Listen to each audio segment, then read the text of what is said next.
Micaela Angela, Suarez, Suntay, Talyado, Tan Amon, Tan Joseph, Tan Keith Micah, Tan Reynolds Michael, Tan Samir, Tan Stephen James, Tan Chai, Tan Watko, Toriela, Teodoro, Tereng, Teves, Tiangco, Tieng, Tino, Tolentino, Tuan, Tulfo Jocelyn, Tulfo Ralph Wendell, Tupas, Tutor,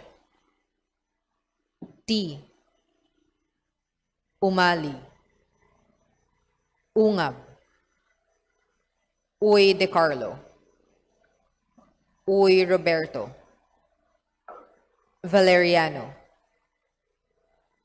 Vargas, Vargas Alfonso, Veloso, Veloso Tuazon, Vergara, Villa, Villafuerte Miguel Luis, Villafuerte Vincenzo Renato Luigi, Villanueva, Villarica, Violago, Yamsuan, Yap Arthur, Yap Christopherson, Yap Eric, Yap John Gisnell, Yatko, Inares, Yu Jazel Victoria, Yu Joseph Kim, Yulo, Zamora Maria Carmen, Zamora Isabel Maria, Zubiri,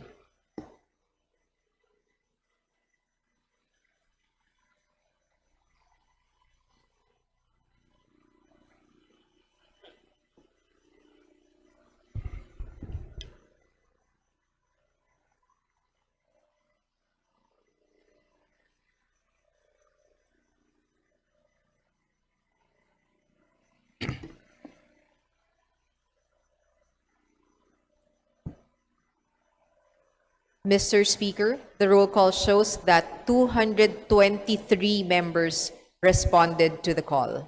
With 223 members responding to the call, the chair declares the presence of a quorum. Majority Leader. Mr. Speaker, I move to defer the reading and approval of the journals of previous sessions. Is there any objection? Chair hears none. The motion is approved. Majority Leader. Mr. Speaker, I move to proceed with the reference of business and request that the Secretary General be directed to read the titles of bills and resolutions on first reading, as well as communications and committee reports. Is there any objection? The chair hears none. The Secretary General is directed to read the titles of bills and resolutions on first reading, as well as communications and committee reports for referral to their appropriate committees. Reference of business. Bills on first reading. House Bill number 9384, an act institutionalizing climate literacy and sustainability education at all levels of the Philippine education system, appropriating funds therefore and for other purposes, by Representatives Swansing Bella Vanessa, Chan Jan Franz Norberto Silito, and Labad Labad. To the Committee on Basic Education and Culture and the Committee on Higher and Technical Education. House Bill number 9385, an act renewing for another 25 years the franchise granted to the Primax Broadcasting Network, Inc. under R 8134, entitled an act granting the Primax Broadcasting Network, Inc. a franchise to construct, install, operate, and maintain radio and television broadcasting stations in the Philippines, by Representatives Lagdameo, Munique, Yasmin Maria. To the Committee on Legislative Franchises. House Bill number 9386, an act reconstituting the Philippine Racing Commission into the Philippine Racing Corporation and for other purposes, by Representative De Jesus. To the Committee on Games and Amusements. House Bill number 9389, an act standardizing the documentary stamp tax on horse racing tickets, amending Section 190 of RA 8424, otherwise known as the National Internal Revenue Code of 1997 as amended, Section 6 of RA 7978, and Section 10A1 of RA 11649, and for other purposes, by Representative De Jesus. To the Committee on Ways and Means. House Bill number 9392, an act increasing the benefits of barangay officials, including barangay tanods and members of the Lupong Tagamamayapa, granting a lump sum retirement gratuity pay equivalent to 100,000 pesos, providing other non-monetary benefits, amending for the purpose Section 393 of RA 7160, otherwise known as the Local Government Code of 1991 as amended, by Representative Olivares. To the Committee on Local Government. House Bill number 9393, an act instituting a national comprehensive program on autism spectrum disorder and for other purposes, by Representative Olivares. To the Committee on Health and Special Committee on Persons with Disabilities.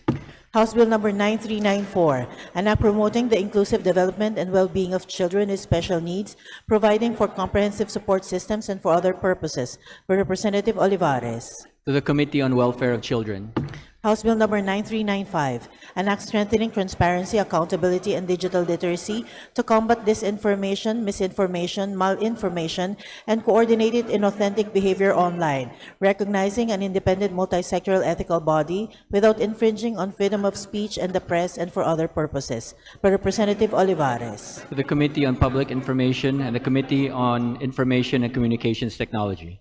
House Bill number 9396, an act establishing a satellite campus of the Visayas State University and Javier Leyte, by Representative Kari. To the Committee on Higher and Technical Education. House Bill number 9398, an act regulating the production, importation, sale, distribution, provision, use, recovery, collection, recycling, and disposal of single-use plastic products, by Representative Colliantes. To the Committee on Ecology.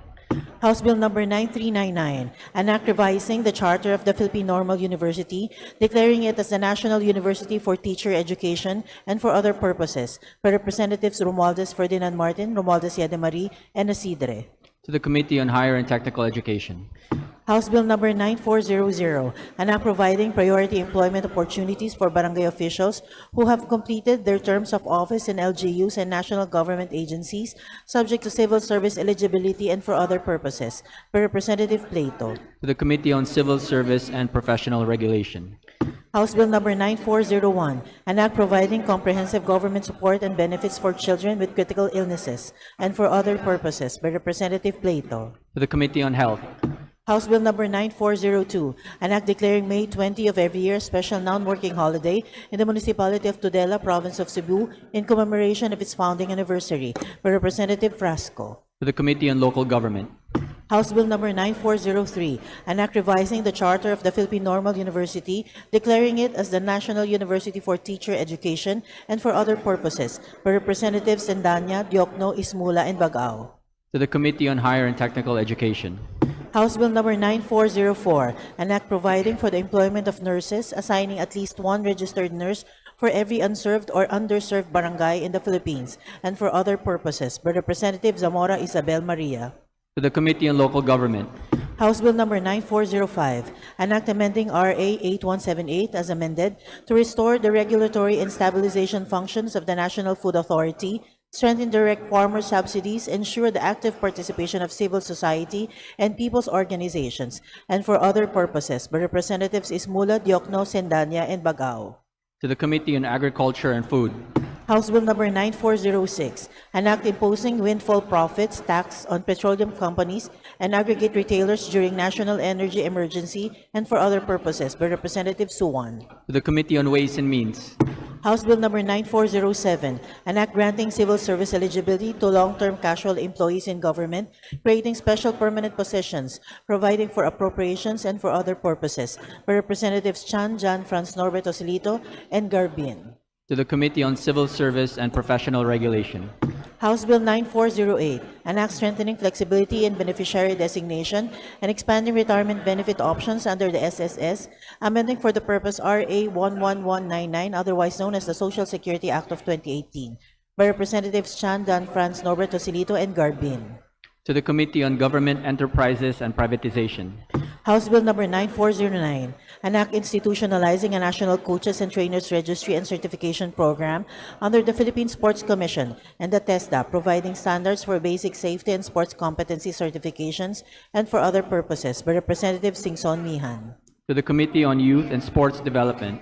House Bill 9410, an act removing VAT and other national taxes imposed on electricity consumption, amending for the purpose the National Internal Revenue Code of 1997 as amended, and other related laws to provide zero electricity tax on residential consumers and for other purposes, by Representative Barzaga. To the Committee on Ways and Means. House Bill number 9411, an act protecting senior citizens from various forms of fraud through information dissemination and providing mechanisms therefore, by Representative Nisay. To the Committee on Senior Citizens. House Bill number 9412, an act penalizing the malicious and deliberate dissemination of false information that undermines public order or national security, strengthening regulations on fake news through digital platforms and for other purposes, by Representative Nisay. To the Committee on Public Information and the Committee on Information and Communications Technology. House Bill number 9413, an act providing for a free financial education to OFWs and their families, by Representative Nisay. To the Committee on Overseas Workers Affairs. House Bill number 9414, an act declaring the University of Eastern Philippines as a national university for sustainability studies and appropriating funds therefore, by Representative Asidre. To the Committee on Higher and Technical Education. House Bill number 9415, an act strengthening social protection and support for parents and primary caregivers of children with disabilities, providing benefits and privileges, appropriating funds therefore and for other purposes, by Representative Lopez. To the Special Committee on Persons with Disabilities. House Bill number 9416, establishing the Bugalion Medical Center in the Municipality of Bugalion, Province of Pangasinan, by Representative Kongwangko Mark. To the Committee on Health. House Bill number 9417, an act recognizing and regulating the use of motorcycles as PUVs and for other purposes, by Representative De Lima. To the Committee on Transportation.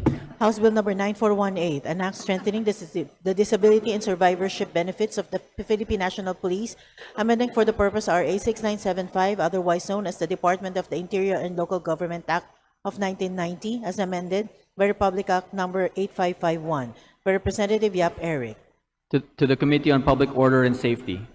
House Bill number 9419, an act granting a 10-day bereavement leave with full pay to all employees in the private and public sectors and for other purposes, by Representative Yap Eric. To the Committee on Labor and Employment and the Committee on Civil Service and Professional Regulation. House Bill number 9420, renaming Badeo Barrio School in Badeo, Kibungan, Benguet to Nogpos Elementary School, by Representative Yap Eric. To the Committee on Basic Education and Culture. House Bill number 9421, renaming Lanipio Barrio School in Takadang, Kibungan, Benguet to Janicio Aligang Elementary School, by Representative Yap Eric. To the Committee on Basic Education and Culture. House Bill number 9422, an act simplifying the documentary requirements for accessing government financial assistance and for other purposes, by Representative Soriano. To the Committee on Social Services. House Bill number 9423, an act providing for a free annual medical checkup for Filipinos and appropriating funds therefore, by Representative Soriano. To the Committee on Health. House Bill number 9424, an act establishing a national patient navigation and referral system to strengthen healthcare delivery and delivery systems and appropriating funds therefore, by Representative Soriano. To the Committee on Health. House Bill number 9425, an act mandating the formulation and institutionalization of a comprehensive infrastructure and development master plan, establishing the Master Plan for Infrastructure and National Development Council and appropriating funds therefore, by Representative Soriano. To the Committee on Public Works and Highways. House Bill 9426, an act establishing the Anti-Stunting Action Plan Council in the Philippines, defining its powers and functions, appropriating funds therefore, and for other purposes, by Representative Soriano. To the Committee on Health. House Bill number 9427, an act strengthening Presidential Decree number 1096, the National Building Code of the Philippines as amended, by mandating a comprehensive nationwide inspection of buildings and imposing stiffer penalties against building officials who violate the pertinent provisions of the said code, by Representative Soriano. To the Committee on Public Works and Highways. House Bill number 9428, an act providing compassionate and right of access to medical cannabis, expanding research into its medicinal properties and for other purposes, by Representative Soriano. To the Committee on Dangerous Drugs and the Committee on Health. House Bill number 9429, an act to create a healthy food marketing environment, by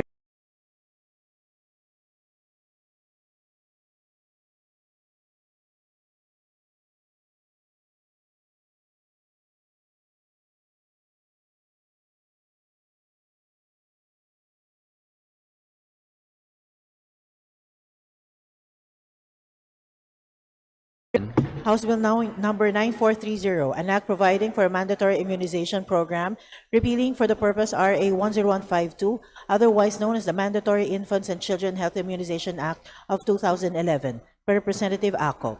To the Committee on Health. House Bill number 9431, an act conferring the cadets of the PNPA the status of government employee, granting salaries, benefits, and privileges, by Representative Ako. To the Committee on Public Order and Safety. House Bill number 9432, an act providing for a national government initiative for teeth and innovative oral health care, thereby strengthening RA 1082 and providing funds therefor, by Representative Ako. To the Committee on Health. House Bill 9433, an act providing for the modernization of the public health emergency preparedness and response capabilities, establishing for this purpose the Center for Disease Prevention and Control, and appropriating funds therefor, by Representative Ako. To the Committee on Health. House Bill 9434, an act granting Philippine citizenship to Athena Roberts, by Representative D. Faustino Michael Carlos. To the Committee on Justice. House Bill 9435, an act strengthening local sports programs to develop young athletes and appropriating funds therefor, by Representative D. Faustino Michael Carlos. To the Committee on Health and Sports Development. House Bill 9436, an act declaring October of every year as the National Esports Month, by Representative D. Faustino Michael Carlos. To the Committee on Youth and Sports Development. House Bill 9437, an act strengthening the protection and welfare of animals, repeating for this purpose RA 8485 as amended by RA 10631, otherwise known as the Animal Welfare Act of 1998, by Representative Degamo. To the Committee on Agriculture and Food. House Bill 9438, an act institutionalizing the establishment of 24/7 public libraries or learning hubs in all cities and clustered municipalities in the country to provide safe, sustainable, and accessible public study spaces and for other purposes, by Representative Degamo. To the Committee on Basic Education and Culture. House Bill 9439, an act enhancing the resiliency and adaptability of farmers to adverse weather and climate events by institutionalizing the use of crop climate calendars, equipping farmers for climate-sensitive decision-making, and providing access to localized weather and climate information, by Representative Degamo. To the Committee on Agriculture and Food. House Bill 9440, creating a Community Environment and Natural Resources Office in Badian, Cebu, to cater to environmental and natural resources matters in the 7th District of Cebu, by Representative Calderon. To the Committee on Natural Resources. House Bill 9441, renaming the Lapu-Lapu City District Hospital in the city of Lapu-Lapu to Lapu-Lapu City Hospital, by Representative Chan Junard. To the Committee on Health. House Bill 9442, renaming the Santa Rosa Community Hospital located in Olango Island, Lapu-Lapu City to Lapu-Lapu City Hospital, Olango, by Representative Chan Junard. To the Committee on Health. House Bill 9443, an act strengthening open data governance and disaster resilience through the institutionalization of Open Data Philippines and for other purposes, by Representative Garcia Karen Hope. To the Committee on Information and Communications Technology. House Bill 9444, an act amending RA 10121, otherwise known as the Philippine Disaster Risk Reduction and Management Act of 2010, by institutionalizing a mandatory annual community-level evacuation drill and readiness program and for other purposes, by Representative Garcia Karen Hope. To the Committee on Disaster Resilience. House Bill 9445, an act strengthening RA 11223, otherwise known as the Universal Healthcare Act, by institutionalizing telehealth services, establishing rural telehealth centers, and providing community-based training programs for indigenous and rural health workers, by Representative Garcia Karen Hope. To the Committee on Health. House Bill 9446, an act modernizing the definition of rape, strengthening protection against sexual violence, and rationalizing penalties, by Representative Garcia Karen Hope. To the Committee on Revision of Laws. House Bill 9447, an act strengthening health and policy-based responses to violence against women and children by mandating the establishment of women and children protection units and desks nationwide, appropriating funds therefor and for other purposes, by Representative Garcia Karen Hope. To the Committee on Health.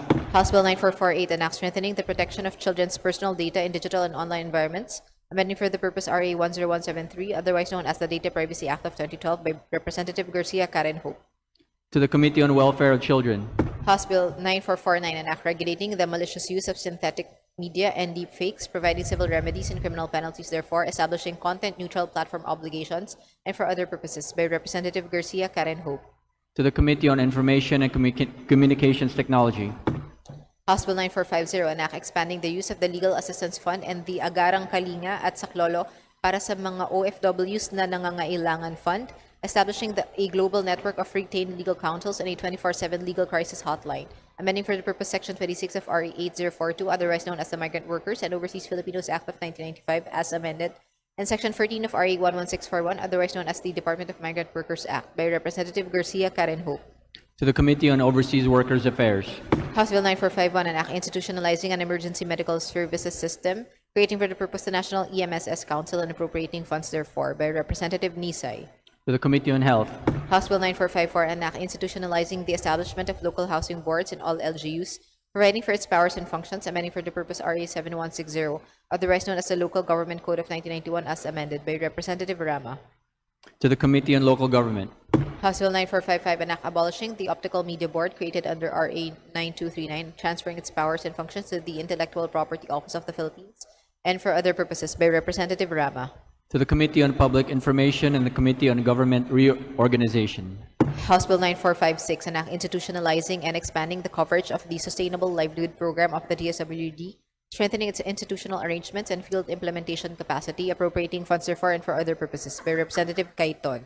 To the Committee on Social Services. House Bill 9457, declaring June 15 of every year as a special non-working holiday in Bontoc, Southern Leyte, to commemorate its foundation anniversary, by Representative Mercado. To the Committee on Local Government. House Bill 9458, mandating the construction of academic, research, and support services facilities of Southern Leyte State University, Maasin City Campus, by Representative Mercado. To the Committee on Higher and Technical Education. House Bill 9459, an act providing for universal free internet access to all Filipino citizens nationwide, establishing the National Free Internet Program and appropriating funds therefore, by Representative Mercado. To the Committee on Information and Communications Technology. House Bill 9460, an act simplifying documentary requirements for accessing government financial assistance and for other purposes, by Representative Nisay. To the Committee on Social Services. House Bill 9468, an act establishing the Philippine Open Law System, providing for a free, consolidated, updated, and accessible public database of Philippine laws, rules, regulations, and jurisprudence, institutionalizing safeguards for AI-assisted legal information services, appropriating funds therefore and for other purposes, by Representative Benitez Javier Miguel. To the Committee on Justice. Resolutions. House Resolution 1050, resolution urging the Committee on Aquaculture and Fisheries Resources to conduct an investigation in aid of legislation on the presence of commercial fishing vessels within municipal waters and its adverse impacts on the livelihood and subsistence of small-scale fisherfolk, as well as on marine ecosystems and the environment, by Representatives Elago, Tino, and Co. To the Committee on Rules. Culture and Fisheries Resources to conduct a review and investigation in aid of legislation on the impact of offshore wind energy projects in the Bicol region on the livelihoods of small-scale fisherfolk, by Representatives Elago, Tino, and Co. To the Committee on Rules. House Resolution 1052, a resolution congratulating and commending the Marikina footwear designers and manufacturers for their outstanding victory in the 15th International Footwear Design Competition held in Guangzhou, China, by Representative Kingbo.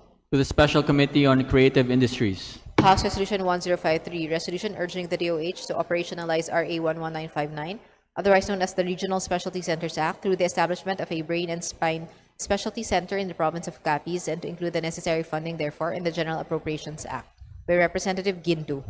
To the Committee on Health. House Resolution 1054, resolution congratulating and commending the 25 top-notchers from Pangasinan State University for their outstanding performance in the March 2026 licensure examination for professional teachers, by Representative Coangco Mark. To the Committee on Basic Education and Culture. House Resolution 1055, resolution directing the House Committee on Agrarian Reform, jointly with the other appropriate committees, to conduct an inquiry in aid of legislation on the implementation of RA 9700, otherwise known as the Comprehensive Agrarian Reform Program Extension with Reforms, Harper, with the end in view of addressing implementation deficiencies in ensuring the completion and integrity of land distribution, strengthening tenure security, and enhancing support services for agrarian reform beneficiaries, by Representative De Lima. To the Committee on Rules. House Resolution 1056, resolution urging the President of the Philippines through the DFA to initiate the rejoining of the Republic of the Philippines to the Rome Statute of the International Criminal Court and expressing the full support of Congress therefore, by Representative De Lima. To the Committee on Rules. House Resolution 1057, resolution urging the DFA and other appropriate government agencies to take immediate steps toward the ratification and implementation of the International Convention for the Protection of All Persons from Enforced Disappearances with the end in view of strengthening human rights protection, ensuring accountability, and providing justice for victims, by Representative De Lima. To the Committee on Human Rights. House Resolution 1058, resolution commemorating the National Daycare Workers Week and expressing profound recognition and appreciation for the dedicated service and significant contributions of daycare workers in nurturing early childhood care and development, by Representative Erice. To the Committee on Welfare of Children. House Resolution 1059, resolution urging the Committee on Health of the House of Representatives to conduct an inquiry in aid of legislation into the implementation and effectiveness of the schistosomiasis control and elimination program of the DOH with the end in view of further strengthening the program and eradicating the chronic parasitic disease that continues to afflict many Filipinos, particularly subsistence farmers, fisherfolk, and their children in rural communities across 28 provinces in the Visayas and Mindanao, by Representatives Libanan and Gonzales Christopher Sheen. To the Committee on Rules. Communication, letter dated May 18, 2026 of the BSP Bank Officer 6, Office of the General Counsel and Legal Services, transmitting to the House of Representatives duly certified copies of certain BSP issuances. To the Committee on Banks and Financial Intermediaries. Subpoena duces tecum, pursuant to Section 153, Rule 24 of the Rules of the House of Representatives, transmitting the subpoena duces tecum issued by the Office of the Ombudsman for the following.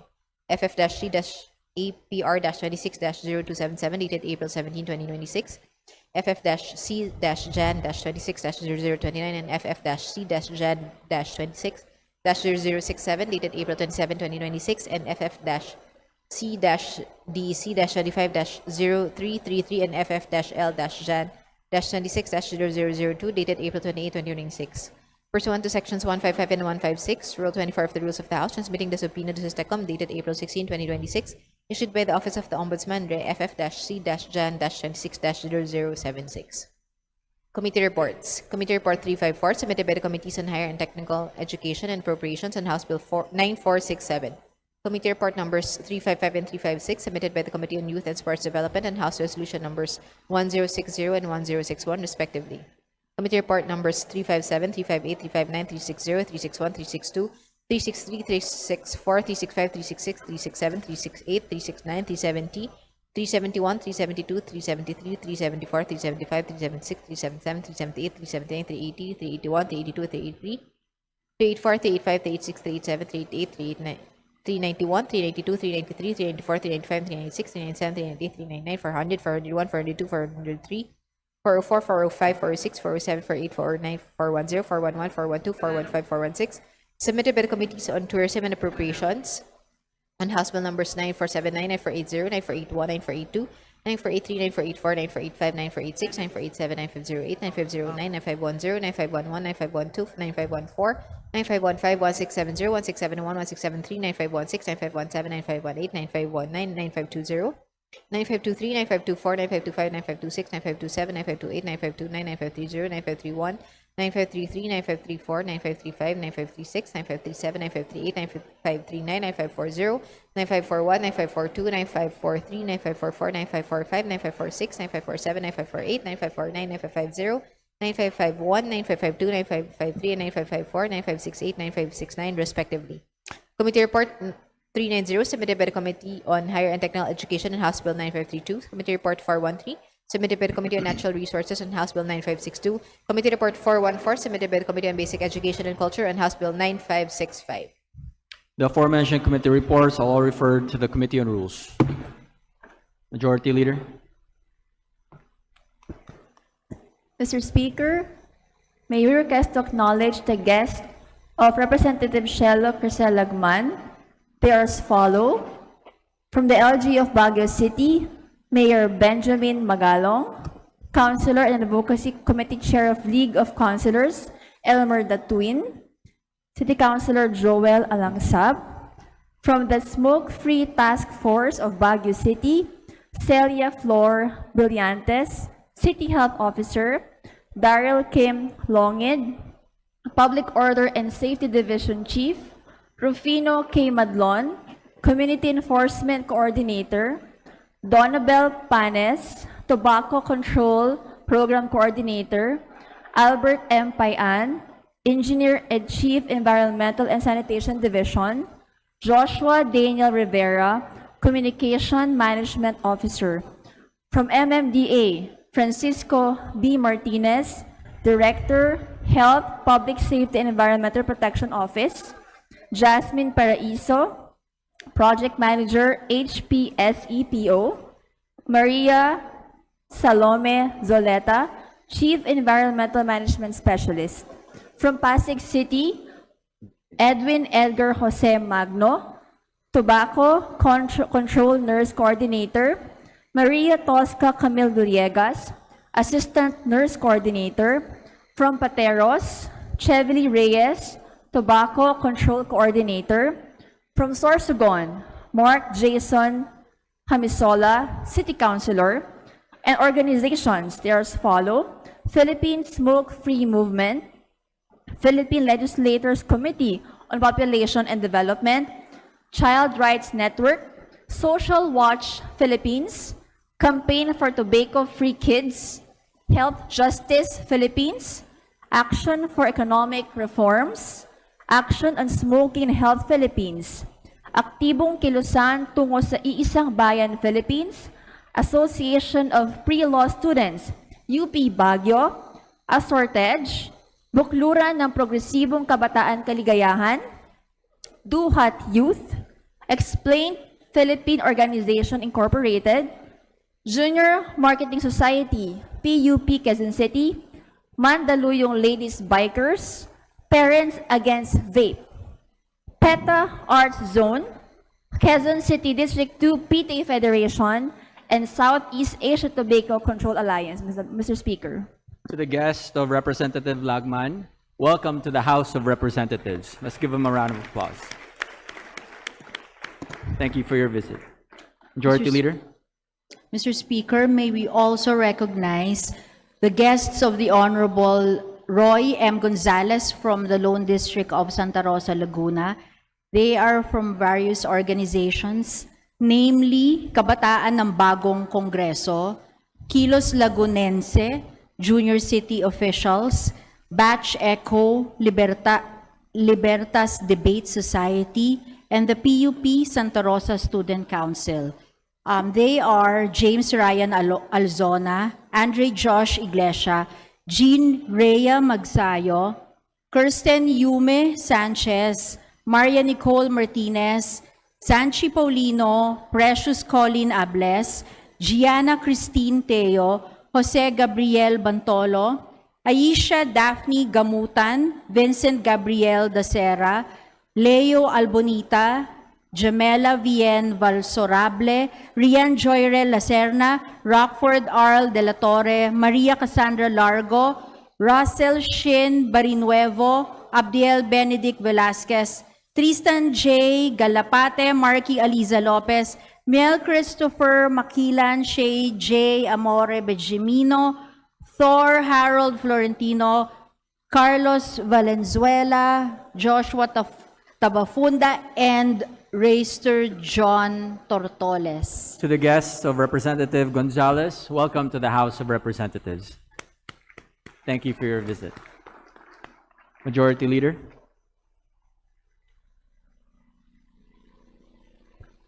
Mr. Speaker, may we also recognize the guests of Honorable Ruth Magundadato Sakaluran, Representative 1st District Sultan Kudarat, the Sangguniang Kabataan Chairpersons from the Municipality of Isulan, Province of Sultan Kudarat.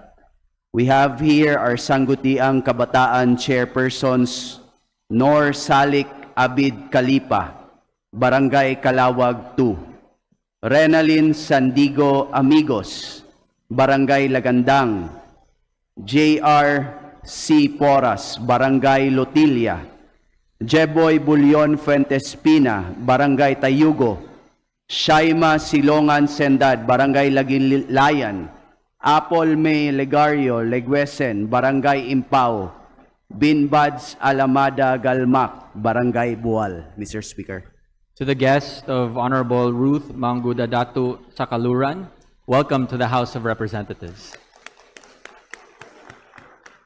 Majority Leader. Mr. Speaker, may we recognize the guests of Congressman Timothy Joseph Tim E. Cayton, Lone District of Nueva Ecija, from the Bungkalot tribe, namely Daniel Pasigian, Jackie Pasigian, Antonia Pasigian, Armand Pasigian, Erwin Gumiad, Raymond Pasigian, Gabriel Beso, John Pasigian, Temi Gabogen, Tomo Kidatan, Richard Aliwak, Efren Bernabe, Sandico Tiburcio, Marco Pugo, Ray Pasigian, Lucas Pasigian, Dennis Gabogen, Anteg Pasigian, Joseph Aliwak, Robinson Kaanawan, Samson Ebenga, Johnny Pasigian, Edward Gabugyen, Ernesto Diginat, Leonard Pasigian, Sammy Pasigian, Lorenzo Kidatan, Ernesto Umpatang, Rudy Umpatang, Pedro Kawad, Elson Gabugyen, Ronald Pasigian, Roberto Diginat, Lilibet Gumiad, Gideon Teves, Nomer Gumiad, Bagli Kabinangan, and Anton Aiden Pasigian. To the guests of Representative Timothy Joseph Kaiton, welcome to the House of Representatives. Majority Leader. Mr. Speaker, I'd like to welcome and recognize the guests of the Honorable Sarah Jane Elago, Party List Representative of Gabriela Women's Party List, visitors from Bahaghari, Metro Manila Pride, Stonewall Philippines, BGLAD, BPO employees, gays, lesbians, and allies for genuine acceptance and democracy, drag queens, transmasculine PH, rainbow rights, and PUKSA. These are the following: Angel Teresa, Faith Christine Bengero, Maxine Santos, Rowelyn Altura, Carla Nicoco, John Edgy Maglano, Mark Daniel Bolima, Randy Goyapal, Bernardo Abraham, Clyde Altar, Corina Espadilla, Eleazar Anaya, Wilmer Mateo Jr., Rustom Lamundao, Blue Jared de Dedicatoria, Makyo Katekista, Kim Manalo, Gian Matthew Rebulado, Gabriela Shilang, TSN Drag, Valentino Maximo, and Pura Luca Vega. Mr. Speaker. To the guests of Gabriela Women's Party List Representative Sarah Jane Elago, welcome to the House of Representatives. Majority Leader. Mr. Speaker, we would like to acknowledge and welcome the guests of Honorable Jose Manuel F. Alba of the 1st District of Bukidnon, officials of Bukidnon 2 Electric Cooperative Inc. or Buseco, Mr. Christopher A. Dulfo, the General Manager of Buseco, Ms. Ethel May Rubio, Mr. Ray Ann Baul, Mr. Mike Don Falarcuna, Ms. Hazel De Puerto, and Ms. Berna Casino. To the guests of Representative Jose Manuel Alba, welcome to the House of Representatives. Thank you for your visit. Majority Leader.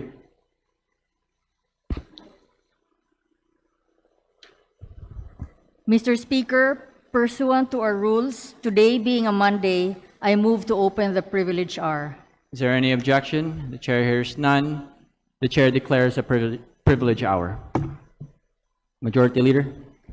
Mr. Speaker, I move to recognize the Honorable Laila M. De Lima of ML Party List to avail of the privilege hour. Representative De Lima is recognized. Please proceed. Thank you, Mr. Speaker. Distinguished colleagues, mga kapwa kong Pilipino, yesterday, May 31, we celebrated National Fisherfolk Day, a day the Republic, by its own law, sets aside to honor the men and women who go out to sea before sunrise so that the rest of us may eat. And yet, as we sit here in this hall, somewhere off the coast of Quezon, of Masbate, of Palawan, fisherfolk are hauling in nets lighter than the ones they had before. Their catch is smaller. Their diesel is more expensive. Their children's future uncertain. Mr. Speaker, more than one in four Filipino fisherfolk live below the poverty line, nearly twice the national rate. Together with the farmers, they are the poorest basic sectors in the country. The people who put fish on our tables cannot afford to eat fish themselves. Nakapanlulumong katotohanan. The poverty of our fisherfolk and the poverty of our seas move together. Our fisherfolk are stewards of the nation. When the sea suffers, so do they. When they suffer, so does the sea. Masipag sila, pero mahirap pa rin sila. They work with hands calloused and hearts determined. Yet poverty follows them like the tide. Meron silang ambisyon para sa kanilang pamilya, pero kailangan unahin ang kanilang pang-araw-araw na gastusin. Their dreams for tomorrow clash with the hunger of today. Maaring pagsabayin ang pangarap at ginhawa, Mr. Speaker. At tungkulin din natin gawing ito totoo para sa kanila. Dreams and dignity need not compete.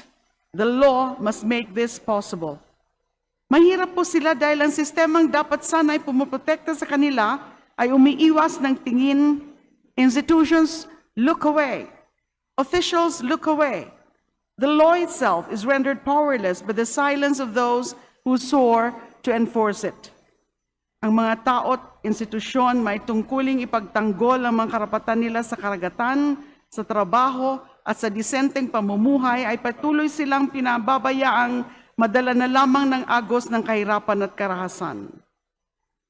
Madam Speaker, or Mr. Speaker, I ask my colleagues to look at this map. These red dots represent detections of apparent commercial fishing activity. While not conclusive on their own, they point to a serious concern that some of this activity is occurring within municipal waters, the 15-kilometer zone supposedly reserved for small-scale fisherfolk. In March of this year alone, 3,853 alleged intrusions were recorded, the highest monthly total in at least 5 years. On average, more than 70 violations every single day. A visible record of a law being broken openly, repeatedly, at scale, while small fisherfolk sa kanilang maliit na bangka watch their livelihood disappear into bigger vessels' holds. The state sees these dots too. We have the satellites. We have the vessel monitoring data. We have the fisheries code. We have 10 years of Republic Act 10654, otherwise known as an act to prevent, deter, and eliminate illegal, unreported, and unregulated fishing. Nandyan ang batas. Lacking is the courage to enforce it. No political will. The silence of institutions is never neutral. Silence is a choice. And in the case of our fisherfolk, silence does not serve them. Silence enables their abuse and suffering. Silence amplifies their hunger and poverty. Mr. Speaker, 87% of our marine fisheries are classified as overfished. The average daily catch of a municipal fisher has fallen from 5 kilos in 2010 to 4 kilos today. 1 kilo less every day for a family already eating less than they should. And yet we have reason to hope. 2 months ago, the province of Palawan became the first in the Philippines to ban all commercial fishing inside its municipal waters by ordinance. Bawal nang manghimasok ang commercial vessels sa 15 kilometers. Mr. Speaker, kung kaya ng isang lalawigan, bakit hindi kaya ng isang kongreso? I rise today, therefore, to ask this chamber to enact further legislation that recognizes our fisherfolk as rights holders, not as recipients of the state's generosity, but as citizens to whom it owes a duty. What we ask from this Congress rests on 3 principles. First, the spaces our fisherfolk depend on their municipal waters and the coastal lands where they have lived for generations must remain a protected space without exception, without negotiation. Hindi dapat payagang manghuli ng isda ang malalaking bangka sa municipal waters. Second, the fisheries laws already in place must be enforced consistently by our duty bearers with integrity at every level, not negotiated, not delayed, not studied further, enforced.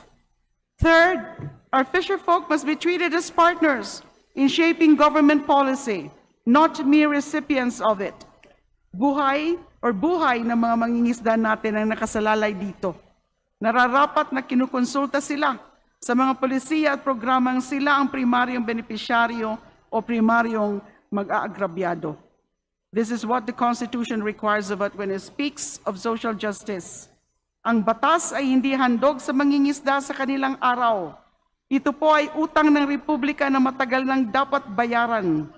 Mr. Speaker, distinguished colleagues, the measure of justice in this republic is not how loudly we praise the poor on a day like today. It is whether the law stands with them on every other day of the year, when the boat goes out before dawn, when the net comes back lighter. Hindi limos ang hinihingi ng ating mga mangingisda. Katarungan po ang hinihingi nila. Kakabit ng katarungan ito ang kanilang kabuhayan, karapatan, kinabukasan. For the millions who feed this nation and who on National Fisherfolk Day still struggle to feed themselves, let this Congress stand with them. Maraming salamat po, Mr. Speaker. Thank you very much. Majority Leader.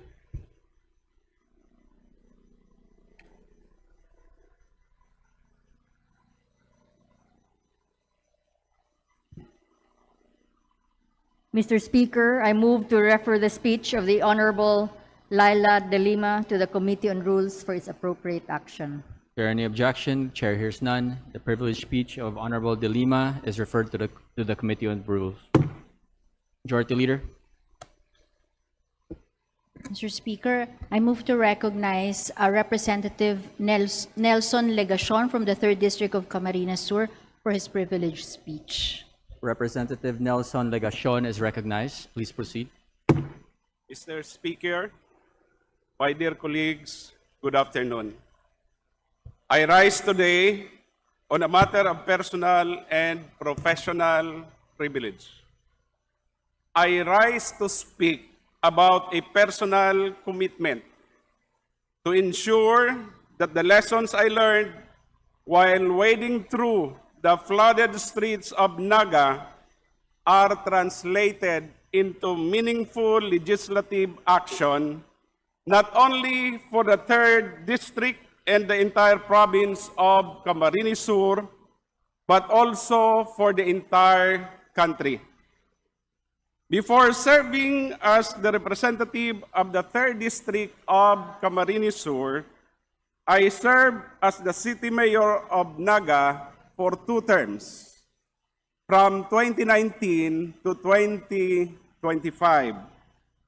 I therefore know the sleepless nights of a local chief executive when typhoons come, more so when the rain does not stop, when areas start flooding.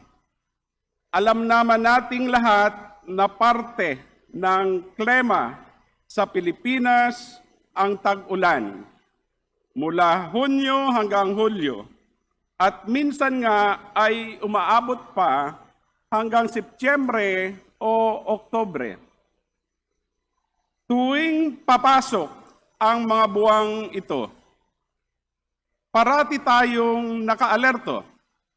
However, the truth is the real work of flood control should be happening long before the first drop of rain falls. I have always been a firm believer that clean, unobstructed waterways are our best defense. Simple lang ang logic natin. Kung walang nakabara sa mga sapa at ilog, ang tubig ay may madadaluyan. This is not just a policy talking point for me, it is a lesson I carried with me from the ground up. In 2021, during my time as mayor and after 3 successive typhoons hit us during the last quarter of 2020, we launched a clearing operation of our waterways in Naga, including what we call as Sagup Creek. At that time, we were only able to make a real dent because we borrowed an amphibious excavator from the Department of Public Works and Highways. Nakita namin ang resulta bumilis ang daloy ng tubig at gumaan ang pakiramdam ng mga Nagueño dahil nabawasan ang pagbaha sa mga kritikal na lugar. Pero ito ang masakit na katotohanan na kinakaharap ng bawat local government unit. In just 2 short years, balik sa dati.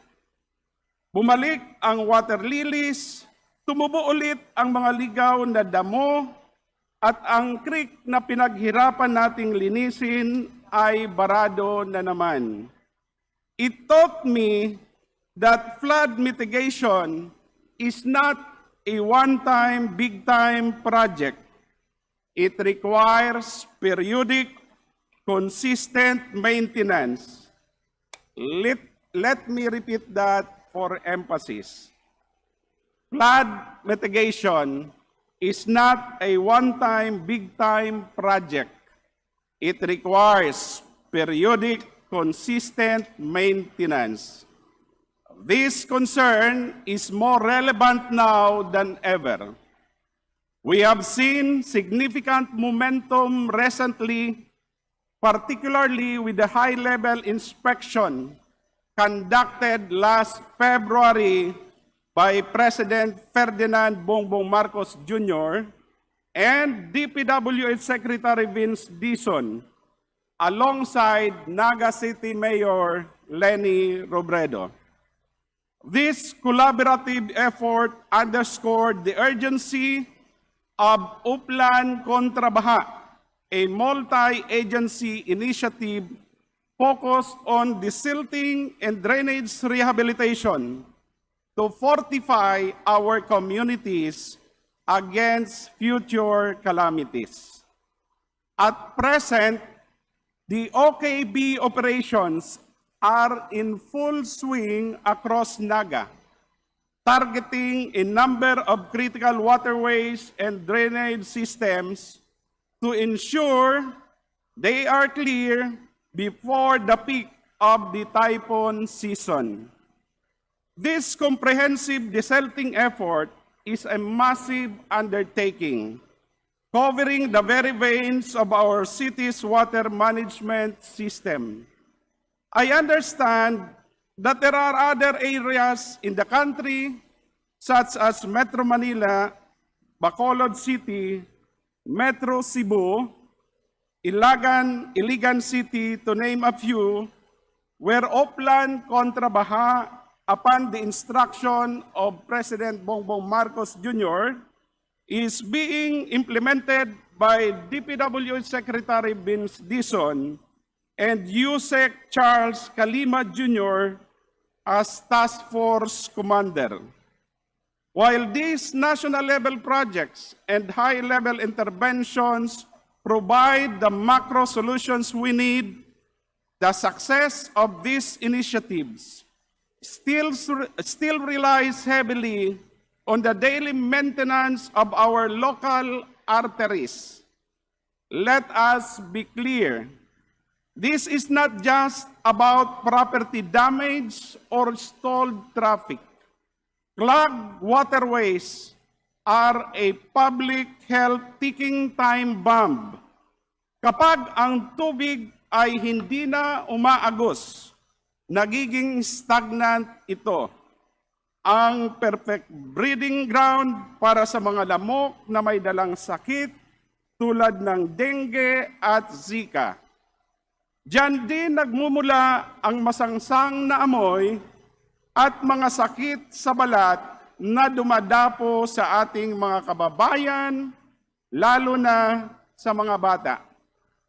When these waterways overflow, we face the threat of leptospirosis.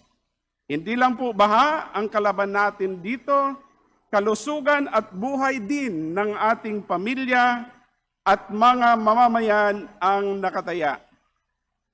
The problem, however, is that our LGUs, local government units, are often left helpless. Our mayors know exactly which creeks are choked, and which esteros need dredging. Alam nila ang solusyon, pero wala silang sapat na gamit. We cannot keep relying on a borrowing system with the Department of Public Works and Highways. Sa totoo lang, ang hirap pumila. Minsan, kung kailan baha na at lubog na ang mga barangay, doon pa lang darating ang makinarya. Pero, kadalasan, lampas na ang 1 o 2 taon, hindi pa rin napagbibigyan ang pakiusap na makahiram ng clearing o dredging tools dahil limitado rin naman ang equipment ng DPWH. We need to stop this cycle. We need to empower our local government units to be self-reliant or to do their job on their own. We should help not only Naga City, Metro Manila, Bacolod City, Metro Cebu, and Iligan City. In my district, other LGUs like the municipalities of Calabanga, Bombon, Magarao, Canaaman, Camaligan, Pili, and Ocampo need also help. I am sure that other LGUs in other parts of the country need also help. However, most of our LGUs do not have the financial capacity to acquire the necessary equipment. Therefore, I am proposing that we provide the necessary intervention to help our LGUs purchase their own specialized equipment. Yung mga sariling amphibious excavators at dredging tools, I therefore strongly urge the leadership of this legislature and the executive body to favorably consider the following. First, una po, that we include amphibious excavators and dredging tools as a priority expenditure under the local government support fund.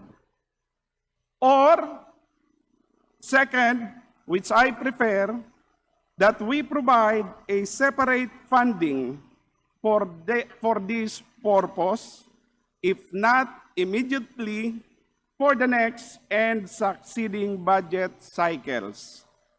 This fund should serve as a direct lifeline for our local leaders to implement immediate and recurring solutions to their flooding woes.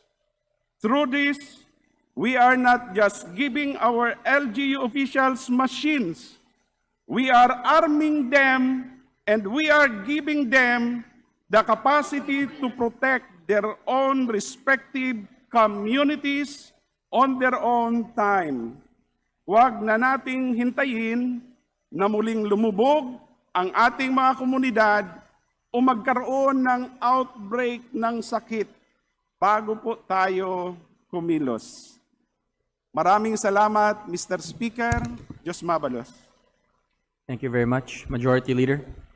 Mr. Speaker, I move to refer the speech of the Honorable Legacion to the Committee on Rules for its appropriate Is action. there any objection? The chair hears none.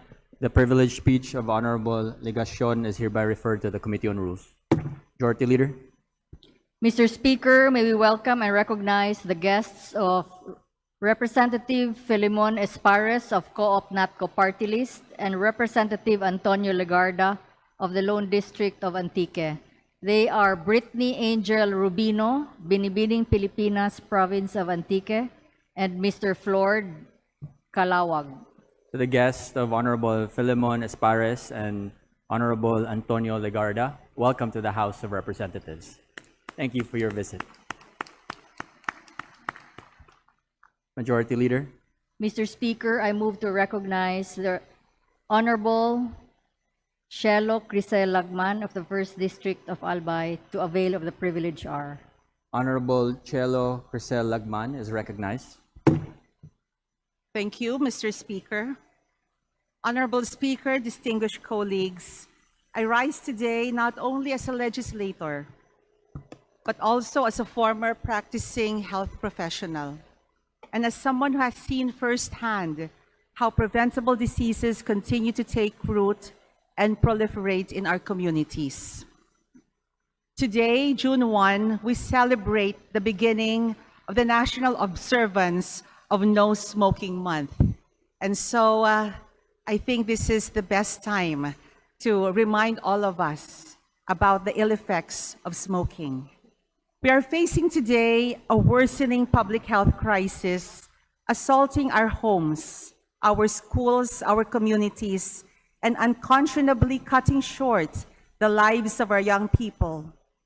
Tobacco use continues to claim more than 8 million lives globally every year, including over 1.3 million non-smokers exposed to secondary hand smoke.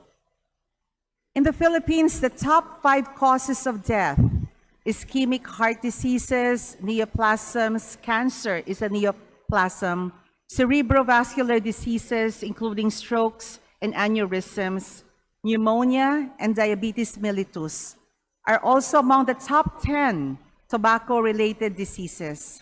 And every year, tobacco kills around 112,000 Filipinos. Beyond the health risks, we must also take into account the associated social cost.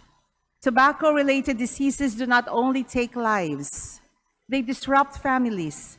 They leave spouses forcibly charged with caring for the sick, children witnessing and suffering from prolonged illnesses, and in too many cases, families grieving losses that could have been prevented. These are avoidable tragedies that needlessly cascade across generations. We all know the harm of tobacco and vape use does not end with the smoker.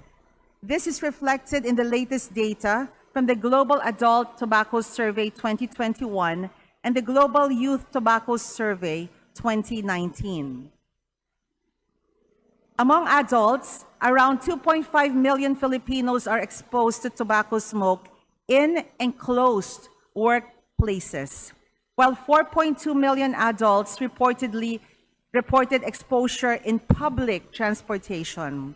Among the youth, 41.7% reported exposure to tobacco smoke inside enclosed public places. Clearly, exposure to secondhand smoke remains a daily reality for millions of Filipinos. It is not a matter of choice for those exposed. It is imposed and inflicted upon them in our barangays, our schools, parks, and even inside our homes. Worse, exposure to secondhand smoke starts early. A 2023 survey by the Food and Nutrition Research Institute disclosed 1 million new smokers aged 10 to 19. Sometimes, the most powerful reminders come from children themselves. I have shared this quote before, but it bears reiterating. My 12-year-old niece, Maliha, said this: "Ang usok ng sigarilyo ay hindi lamang nakakasama sa kalusugan ng naninigarilyo, kung hindi pati na rin sa mga taong nakapaligid, lalo na sa mga batang mas sensitibo ang baga. Ito rin ay isang masahin at isipin na isa itong normal na gawain." Mr. Speaker, fellow policymakers, that is not a policy expert speaking. That is a child who already understands what is at stake. Hindi lang sila nalalantad sa panganib, natututo rin sila kung ano ang nakikita nila. And when harmful behavior becomes normalized, prevention becomes even more difficult. Our nation ably responds to visible threats, whether during a pandemic, disasters, or in times of conflict. Yet, every year, tobacco-related diseases claim even more lives, quietly, without the same urgency or attention. Ironically, this is a crisis we have long known how to prevent. The challenges are many, but they are not insurmountable. Glimmers of hope exist across the country. Several local government units have already demonstrated that strong smoke-free and vape-free policies do work. That when there is political will, strict and full and policy enforcement, and community participation, healthier and safer environments are achievable. Baguio City, a recipient of the World No Tobacco Day Award 2026 by the World Health Organization, understood early on that legislation hardly matters without consistent implementation. Thus, its leadership ensured visible, sustained, and compassionate enforcement through a multi-agency smoke-free task force coupled with cessation support and counseling for those who want to quit. Through its journey towards a tobacco-free generation, Balanga City aligned its smoke-free policies with its goal of becoming a smart university town by 2030, recognizing that a healthy environment is essential to learning and development. In Tabaco City, where I previously served as mayor, we achieved Hall of Fame status in the Department of Health's Red Orchid Awards in 2019 after receiving the award for 3 consecutive years, demonstrating the impact of sustained and consistent tobacco control efforts. Cognizant of the interrelatedness of various aspects of health, Tabaco City's smoke-free programs are consistently complemented and mutually reinforced by its other health initiatives, such as those on drug use prevention and community-based mental health care. An earlier World No Tobacco Day awardee in 2019, Iloilo City, treated tobacco control not as a one-time policy, but as a continuing public health agenda that must adapt to emerging challenges, including vaping and changing youth behavior. In Davao City, what stands out is the strength of public compliance with a whole-of-community approach, transforming smoke-free governance into a shared responsibility. Butuan City proactively included electronic smoking devices when most local policies still focused on conventional cigarettes and embedded smoking restrictions and safeguards to protect children through relevant ordinances like its Children's Code. My dear friends and colleagues, in Baguio City, smoke-free governance is not just a policy, it is a culture. In Balanga City, we see long-term vision at work. In Tabaco City, I witnessed firsthand how holistic approach to health, hand-in-hand with steadfast commitment and effective implementation, can institutionalize public health gains. In Iloilo City, the lesson is the imperative of education and sustainability. Davo's experience illustrates how collaborative action and accountability can shape social behavior. Butuan City shows us that leadership requires innovation and being ahead of the curve. Mr. Speaker, honorable colleagues, these cities may differ in context, but their success is built on the same foundations: strong leadership, consistent enforcement, public education, community participation, protection of children and youth, and the recognition that tobacco use and vaping are not merely individual choices, but public health and development issues that demand urgent action. The challenge is now clear. Paano natin masisiguro na hindi lamang iilang lungsod, kundi ang bawat komunidad sa buong bansa ay may parehong antas ng proteksyon? Out of 1,715 LGUs, this includes the provinces, municipalities, and cities, only a relatively small number have comprehensive smoke-free and vape-free ordinances. An even smaller number have these ordinances effectively enforced. This is why we must move beyond the local successes and begin nationalizing these gains. There is a pressing need for a comprehensive law to ensure that every Filipino, regardless of a location, breathes clean and healthy air. In the Philippines, tobacco-related diseases cost an estimated 210 billion pesos annually in healthcare and productivity losses. And yet, public health and governance studies from the Health Justice and the UP National College of Public Administration and Governance show that even modest annual investments of at least 1% of the annual local health budget for local tobacco and vape control programs can significantly reduce healthcare costs and improve public health outcomes. Just imagine the collective impact if every city and municipality in the country has the capacity to implement strong smoke-free and vape-free policies.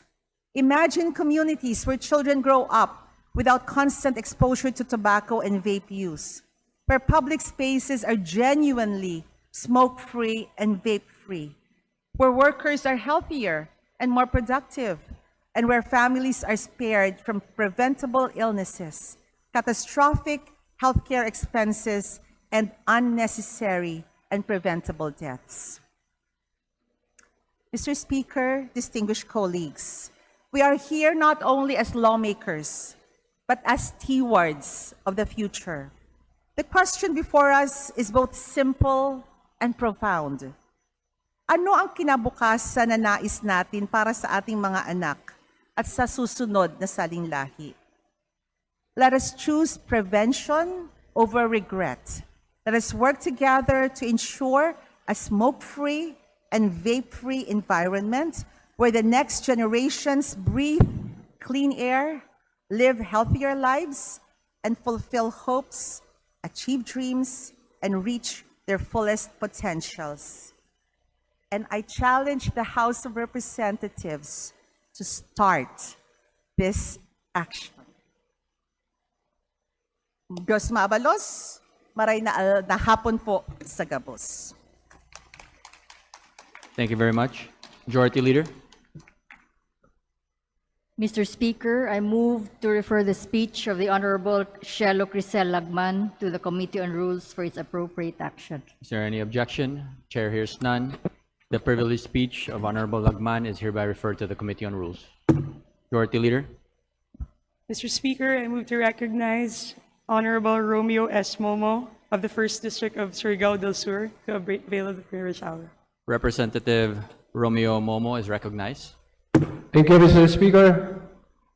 Mr. Speaker, distinguished colleague, I rise today on a matter of urgent national concern, a matter that strikes at the very core of public safety, governance, and accountability. Last May 24, our nation witnessed a heartbreaking tragedy in Angeles City, Pampanga, where a building still under construction collapsed in the dead of night. Dozens of our fellow Filipinos, mostly construction workers, were buried beneath concrete and steel. Some were rescued, others tragically did not make it.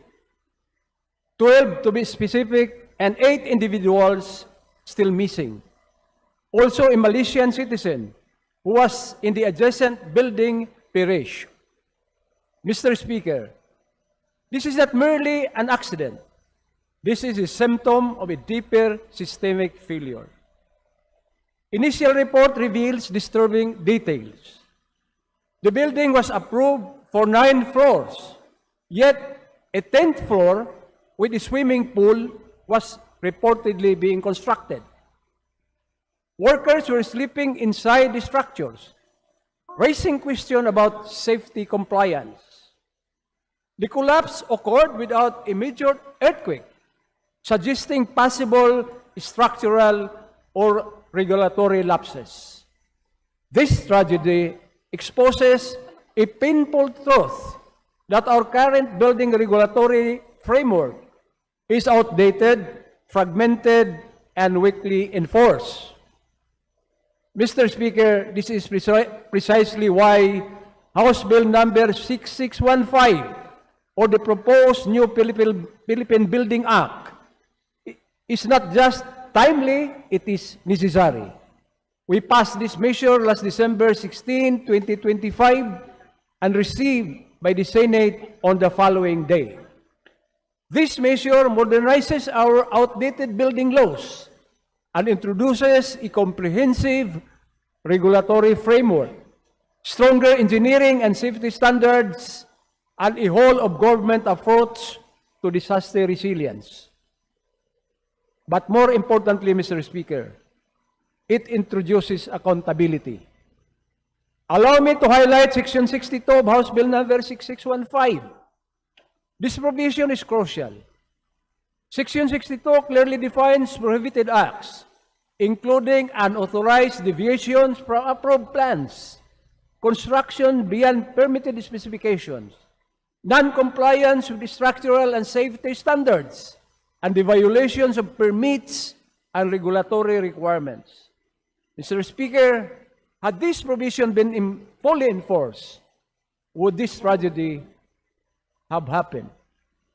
Section 62 sends a strong message that no one is above building laws. No shortcut is worth human life, and negligence will have consequences. The Angeles City collapse reveals a dangerous reality that permits can be bypassed, inspection can be ignored, and violation go unchecked. This is not just a construction issue. This is a governance issue. House Bill number 6615, through provisions like Section 62, ensures that violators are clearly identified, liability is established, and enforcement is strengthened. Mr. Speaker, let us not forget, those buried in the rubble were not statistics. They were Filipino construction workers, fathers, brothers, sons, men who labored day and night to build our cities, roads, bridges, and school buildings. They trusted the system, and the system failed them. We owe them more than sympathy. We owe them justice through legislation and swift action. In the meantime, as an advocate of safe, strong, and efficient infrastructure, and chairperson of the House Committee on Public Works and Highways, I call on the Department of Public Works and Highways, the Angeles City Local Government, the Department of Labor and Employment, and all regulatory bodies to ensure a full, speedy, and transparent investigation and hold those responsible for this tragedy accountable under existing laws. Let these violators, private or public individuals, face the full force of the law.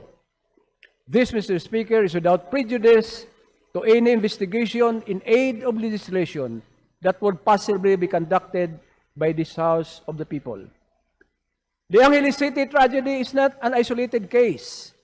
It reflects broader national issues, such as weak enforcement of building permits, unauthorized structural modification, possible negligence or non-compliance by developers, and the lack of real-time monitoring during construction. We cannot continue to normalize disasters that are preventable. Mr. Speaker, this is not just about buildings. This is about trust in our institution, safety of our people, and integrity of our infrastructure projects. The new Philippine Building Act is a lifeline for future generations. Let this tragedy in Angeles City be the last of its kind. Let us act decisively, urgently, and responsibly. Let this proposed Philippine Building Act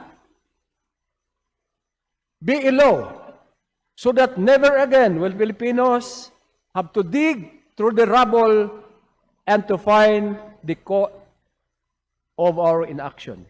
Daghang kayong salamat, Mr. Speaker, Your Honor. Daghang salamat. Majority Leader. Mr. Speaker, I move to refer the speech of the Honorable Momo to the Committee on Rules for its appropriate action. Is there any objection? The chair hears none. The privileged speech of Representative Momo is hereby referred to the Committee on Rules. Majority Leader. Mr. Speaker, I move to recognize the gentleman from Party List Ako Bicol, Representative Alfredo A. Garbin Jr. To avail of the privilege hour. Representative Garbin is recognized.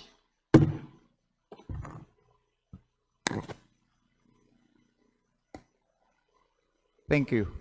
Mr. Speaker, distinguished colleagues, my fellow servants of our beloved country,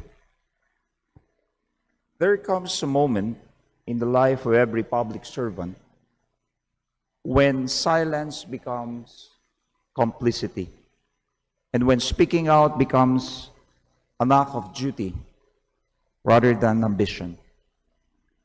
Today, I speak not as a partisan, not as a member of any political camp, not as an ally of adversity of any personality in this chamber or beyond it. Today, I speak as a Filipino. At this moment, I speak for Filipinos who no longer have the luxury of waiting for us to finish our political bickering. Mr. Speaker, look around us. Every morning, our nation awakens not to hope, but to headlines. Every evening, our people go to sleep weighed down not by the day's honest labor, but by the exhausting noise of endless political conflict.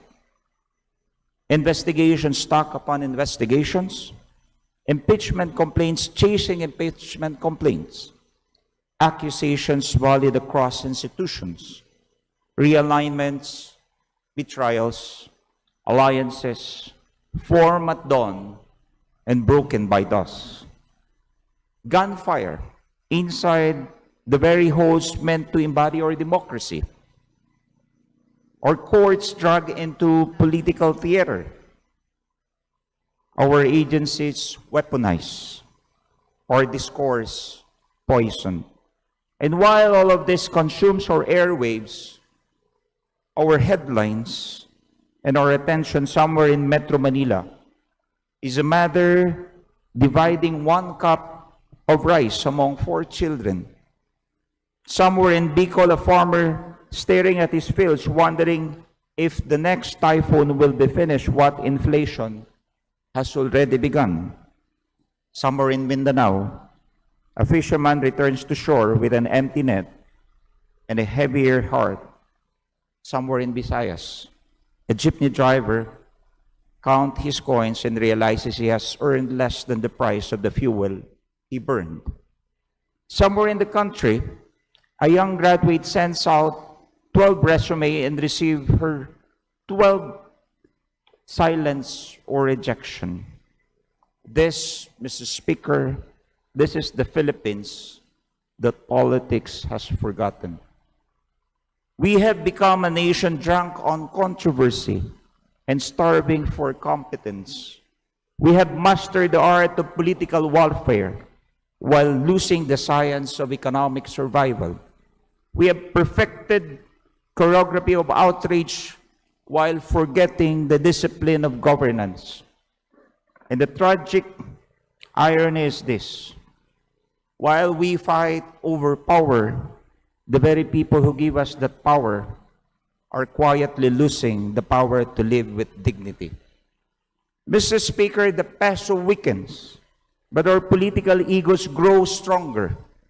The price of rice climbs, but so does the volume of our partisan shouting. Electricity rates surged, but the highest lights in this country remain pointed at political scandal rather than the solutions.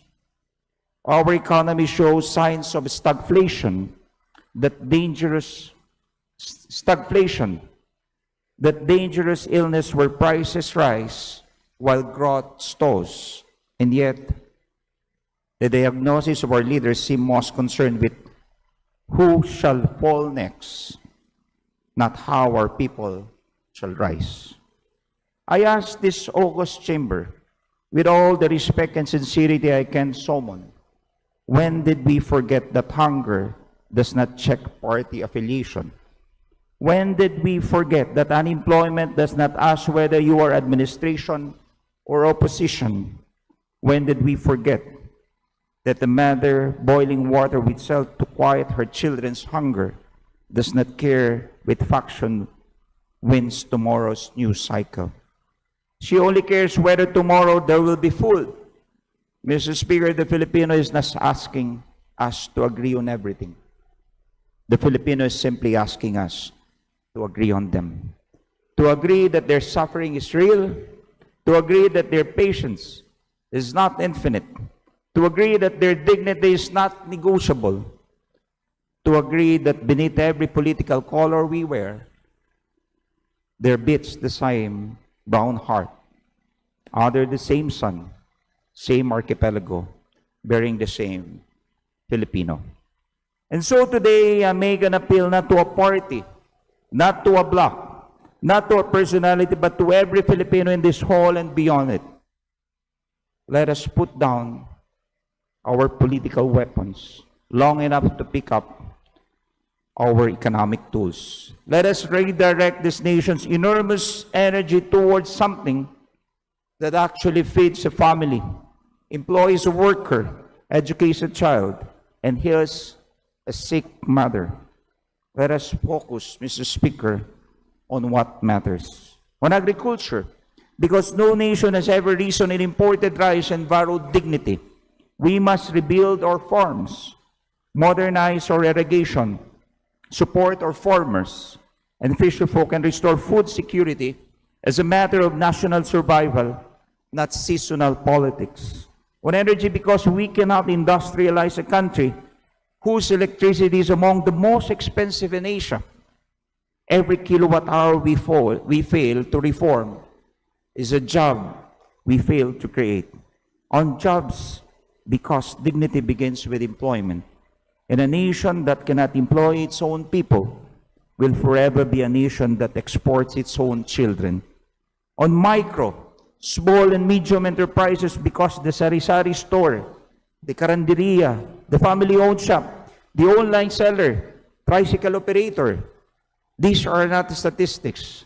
They are the true engine of our economy, and they are gasping for breath. On tourism, because we are blessed with islands the world dreams of visiting. And we must turn that beauty into livelihood for our coastal communities, our cultural workers, our local artisans. Or investment, because no investor places capital in chaos. Stability is the cheapest incentive we can offer, and yet it is the one we squander most. On infrastructure, because roads, ports, bridges, and digital networks are not luxuries.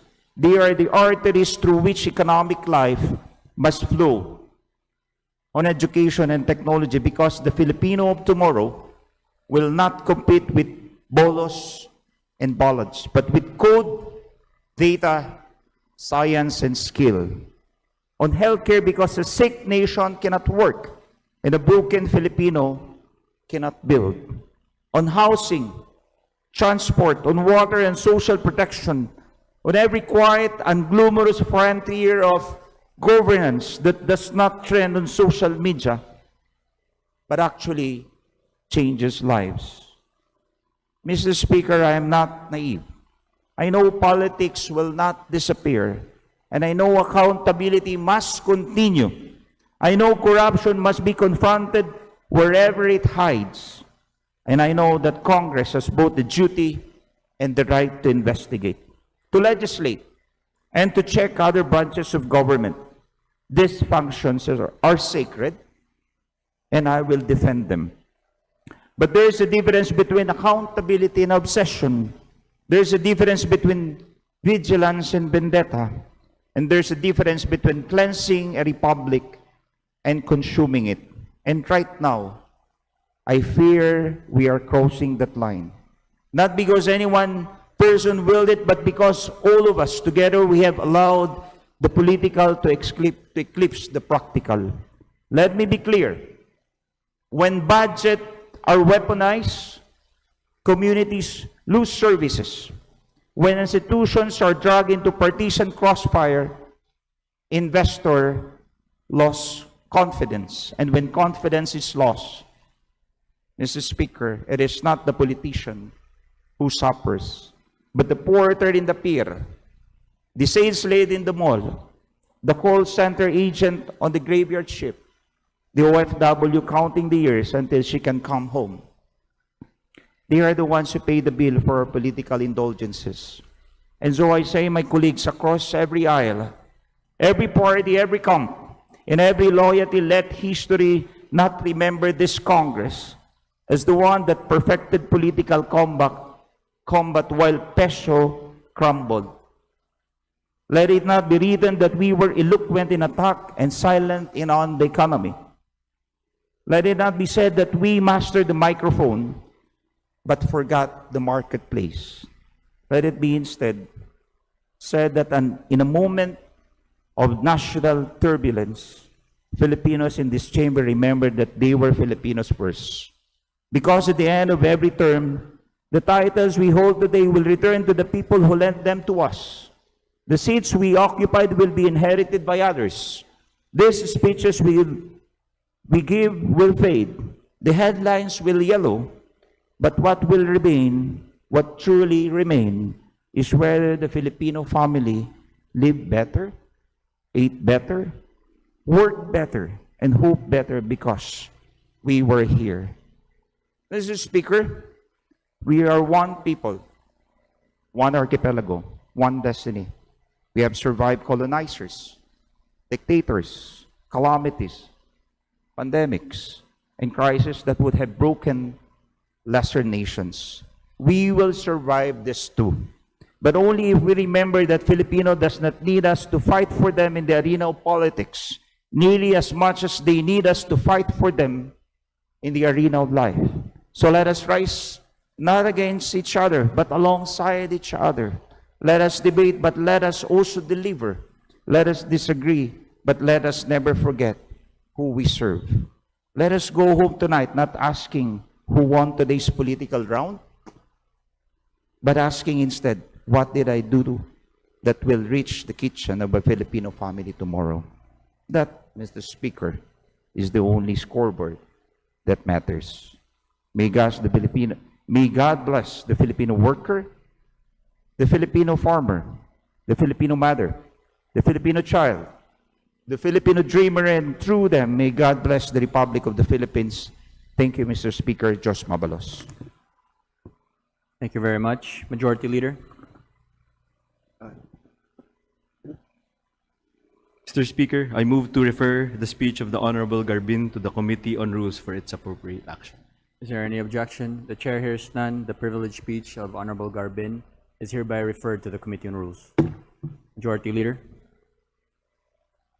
Mr. Speaker, I move to recognize the lady from Gabriela Party List, Representative Sarah Jane Elago, for her to avail the privilege hour. Representative Sarah Jane Elago is recognized. Please proceed. Maraming salamat, Mr. Speaker. Magandang hapon sa lahat at isang mapagpalayang pagbati ng Buwan ng Pride ngayong Hunyo. This June marks the commemoration of the LGBTQIA+ Pride Month, the annual celebration, the annual protest, the annual observance of the importance of fighting for our equal rights, for the civil rights to be free, from any form of discrimination, to work, study, and live equally. One of the first ever Pride demonstrations in the Philippines and in Asia was Stonewall Manila, held on June 26, 1994, which is the 25th anniversary of the riots at Stonewall Inn, New York. There were around 50 demonstrators who marched at Quezon City Memorial Circle, calling to end gender-based discrimination and to likewise junk the value-added tax, which was recently passed then. Ngayon ho, nasa 32 ng taon mula ng demonstrasyon na ito, mataas pa rin ang presyo ng mga bilihin at marami pa rin pinapasan ang napakabigat na value-added tax. Mula noong taon na yon, 1994, nung bago pa lang ito, nasa 10%, ngayon ay tumaas na ito ng 12%. Nakita natin kung gaanong ramdam na ramdam ng ating mga kababayan, ng bawat Pilipino, ang bigat ng krisis na pang-ekonomiya, na higit na naghihirap ang ating mga kababayan dahil sa kawalan ng sapat na proteksyon sa paggawa at ang talamak na diskriminasyon sa mga opisina at pagawaan. Ngunit napatunayan, hindi lang sa kasalukuyan, kundi sa ating mahabang kasaysayan na hindi kailanman nagiging hiwalay ang laban para sa pagkakapantay-pantay at ang pangkalahatang laban ng mamamayan, para sa pantay na karapatan, para sa nakabubuhay na sahod, para sa pagpapababa ng presyo ng bilihin, para sa pantay na akses sa mga serbisyong panlipunan, para sa pantay na akses sa edukasyon, sa kalusugan, sa pabahay, at iba pang kinakailangan para sa buhay na tunay na malaya at may dignidad. At ngayon, sa matinding krisis na kinakaharap ng ating mga kababayan, matindi rin ang epekto nito sa ating mga kababayan na LGBTQIA+ mula sa pagtaas hindi lang ng presyo ng pagkain, kundi ng pagtataas din ng presyo at singil sa kuryente, tubig.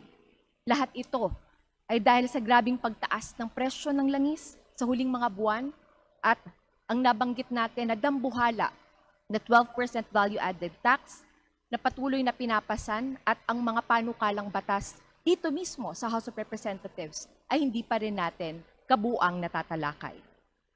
Ayon sa isang pag-aaral mula sa University of the Philippines noong 2025, LGBTQIA+ Filipinos are twice more likely to be underemployed and are thrice more likely to be in vulnerable employment. Hindi po yan maliit na bagay, Mr. Speaker. Ibig sabihin nito ay marami sa ating mga kababayan na LGBT ay walang sapat na trabaho at kita sa pang-araw-araw na buhay. At higit pang mas vulnerable sa mga price shocks. Sa totoo lang, hindi lang po sila, kundi kalakhan at marami tayong mga kababayan ang pareho ang nararanasan. Nagbibigay po ito sa atin ng hamon para bigyan talaga ng prioridad ang mga panukala para sa disenteng trabaho, para sa pagpapayabong ng ating lokal na agrikultura at industriya, para lumikha ng trabaho dito mismo sa Pilipinas, at ang pagbibigay ng prioridad sa pagkakaroon ng nakabubuhay na sahod, 1,200 na living wage. Malaking bagay rin ho sa pagtitiyak ng karapatan sa kalusugan para sa ating mga kababayan ang access sa abot-kaya at gender-sensitive na serbisyong pangkalusugan. We have had some meaningful progress in expanding healthcare access to queer couples of diverse experiences and arrangements. The right to care card has been adopted in Quezon City, San Juan City, Iloilo, and now Mandaluyong City and Dasmariñas City. Ang right to care card ay isang napakahalagang dokumento upang makapili ang isang individual kung sino ang maaaring maging kanilang healthcare proxy kahit hindi sila kasal o kahit hindi sila magkamag-anak. At para sa mga iba't ibang partnership, mahalaga ito upang tiyakin na kinikilala ang kanilang mga karapatan na alagaan ang kanilang mga mahal sa buhay habang may medical emergency. Ngunit mayroon pa ring mga malalaking balakid, Mr. Speaker, sa mismong sistema ng pangkalusugan para sa ating mga kababayan. Those who belong to gender and sexual minorities continue to deal with the denial of health services, harassment, misgendering of transgender and non-binary individuals, among others. Gender-diverse Filipinos are therefore more likely to postpone or delay seeking healthcare due to these systemic roadblocks. Ito po ay isang bagay na muli nararanasan din po ng kalakhan ng ating mga kababayang Pilipino. Due to the inaccessibility of healthcare and professional guidance available to self-medicate, the hormone therapy necessary for them to relieve their gender dysphoria or the feeling of wrongness intrinsic to the self-associated with one's gender assigned at birth. Sa mga eskwelahan naman, Mr. Speaker, nananatili ang matinding diskriminasyon sa mga kabataan na dagdag na nagpapahirap sa kanilang mga opportunities na makamit ang kanilang karapatan sa edukasyon. Noong huling taon lamang, may isang estudyante ang nakaranas ng matinding bullying at discrimination sa kanyang pag-aaral dahil sa kanyang gender expression. Siya po ay na-diagnose ng depression at dahil dito at ng mga dumagdag pa na personal na problema, nawalan siya ng 2 scholarship. Kung mas matibay lang sana, at ito nga ay hindi dapat sana, kundi nararapat na matiyak para sa bawat estudyante sa buong bansa na maging malaya sa anumang forma ng gender-based discrimination. Malamang ho, wala ng mga estudyante ang makakaranas pa ng ganito, mawala ng scholarship, magkaroon ng dagdag hirap sa pagpapatuloy ng kanyang pag-aaral, at atin siyang masusuportahan, matutulungan na makamit ang karapatan sa edukasyon. Marami rin mga kabataang LGBTQIA+ ang napapalaya sa kanilang mga tahanan o hindi nakakapagtapos ng pag-aaral dahil sa kawalan ng ligtas na espasyo. Ito ay pinapatindi ng sistemang patriarkal at feudal na pang-aapi sa kanila, lalong-lalo na sa marami pang lugar kung saan napakalupit ng stigma at mas mailap ang access sa hustisya. Noong huling taon lamang, Mr. Speaker, nakakapanlumo, nakakagalit ang dami ng kaso ng gender-based violence kung saan targeted lang ating mga kababayan at ang pinakamalala dito, ang dumarami ring kaso ng transfemicide o ang pagpatay sa mga trans women kung saan ang nagiging motibo at pinagmumulan ay transphobia at misogyny. Kabilang dito si Kiera Apostol, isang 18 years old na estudyante, at si Ali Makalintal, isang journalist at human rights defender. Hindi lang sila, Mr. Speaker, kundi marami pa ang mga pinalayas, sinaktan, mula noon hanggang ngayon, na nananawagan pa rin ng hustisya at kailangan nating iparinig at ipakita na kasama tayo sa laban sa pagkamit ng hustisya. Mr. Speaker, as we advocate for women's rights, we must also advocate for all women, including queer women and trans women.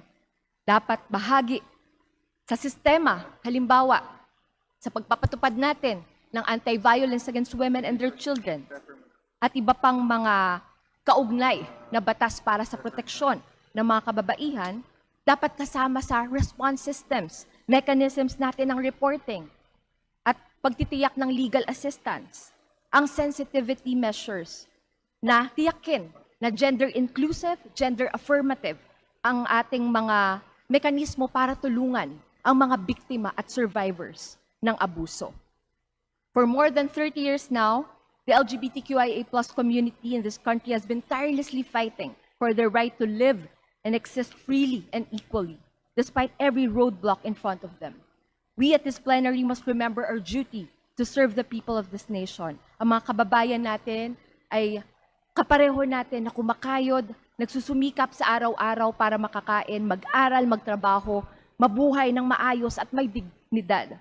Ngunit, nakikita natin na sa iba't ibang espasyo, sa eskwelahan, sa lugar ng trabaho, sa mundo ng paggawa, maski ho sa ating mga serbisyong panlipunan, marami pa rin ang napagkakaitan ng kanilang pantay na karapatan. This is why, Mr. Speaker, we must remember that the spirit of Stonewall, which was a riot against police brutality and state neglect, is significant to remember that Pride Month, indeed, is a month of protest. Ito po ay protesta para tiyakin na nagpapatuloy ang laban para sa pantay na karapatan at laban para sa hustisya.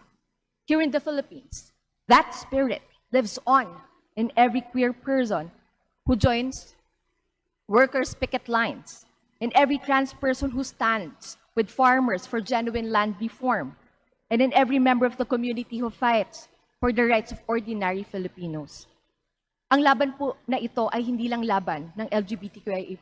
Ito ay laban ng bawat Pilipino para sa pantay na karapatan, para sa pantay na proteksyon, para maging malaya sa anumang forma ng abuso at diskriminasyon. The spirit of pride is not about elevating any one person over another unfairly.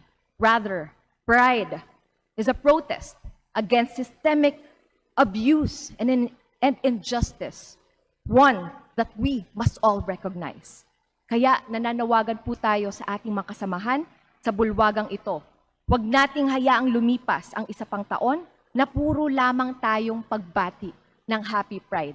Happy naman po talaga dahil nakita natin ang laki ng iba't ibang pagtitipon para sabihin na tayo ay hindi natutulog sa paglaban para sa pantay na karapatan. Ngunit hindi lang dapat happy, kundi dapat merong honor pagdating sa pagbibigay natin ng commitment na bibigyan talaga natin ng prioridad. No? Ang pagtalakay, hindi lang ng mga measures, ng mga hakbang na may kinalaman sa paglaban sa diskriminasyon o para sa pantay na karapatan, para sa katarungang panlipunan. Hindi lang maisabatas ang mga ito, kundi matiyak natin na sa bawat espasyo, kahit saan, kahit kailan, malaya sa anumang forma ng abuso at diskriminasyon ang bawat isang Pilipino. Tayo ay tumitindig sa ngalan ng Gabriela Women's Party, kasama ang sektor, ang LGBTQIA+ community, ipaglaban natin ang isang lipunang walang mapang-api at walang inaapi. Isulong natin ang demokrasya kung saan may tunay na pagkilala sa karapatan ng lahat, sa pantay na karapatan ng lahat, anuman ang kasarian. Happy Pride with the commitment to really honor our pledge to fight for equal rights and equal protection. Maraming salamat, Mr. Speaker. Mabuhay at muli isang palaban na Pride Month sa lahat. Thank you very much. Majority Leader. Mr. Speaker, I move to refer the speech of the Honorable Sarah Jane Elago to the Committee on Rules for its appropriate. Majority Leader. Mr. Speaker, I move to extend the privilege hour for another 60 minutes to allow other members who registered from the Committee on Rules to avail of the privilege hour. Is there any objection? Chair hears none. Motion is carried. Majority Leader. Mr. Speaker, may we request to acknowledge the guests of Honorable Edgar Arice. They are the daycare workers. They are as follow: Vilma Guevara, Norberta Cruz, Loretta Belen, Dorita Pacho, Cristel Garcia, Rowena Manabat, Catherine Diata, Doreen Ore, Mary Jane Abon, Emelita Rodriguez. That's all, Mr. Speaker. To the guests of the Honorable Edgar Arice, welcome to the House of Representatives. Thank you for your visit. Let's give them a round of applause. Thank you. Majority Leader.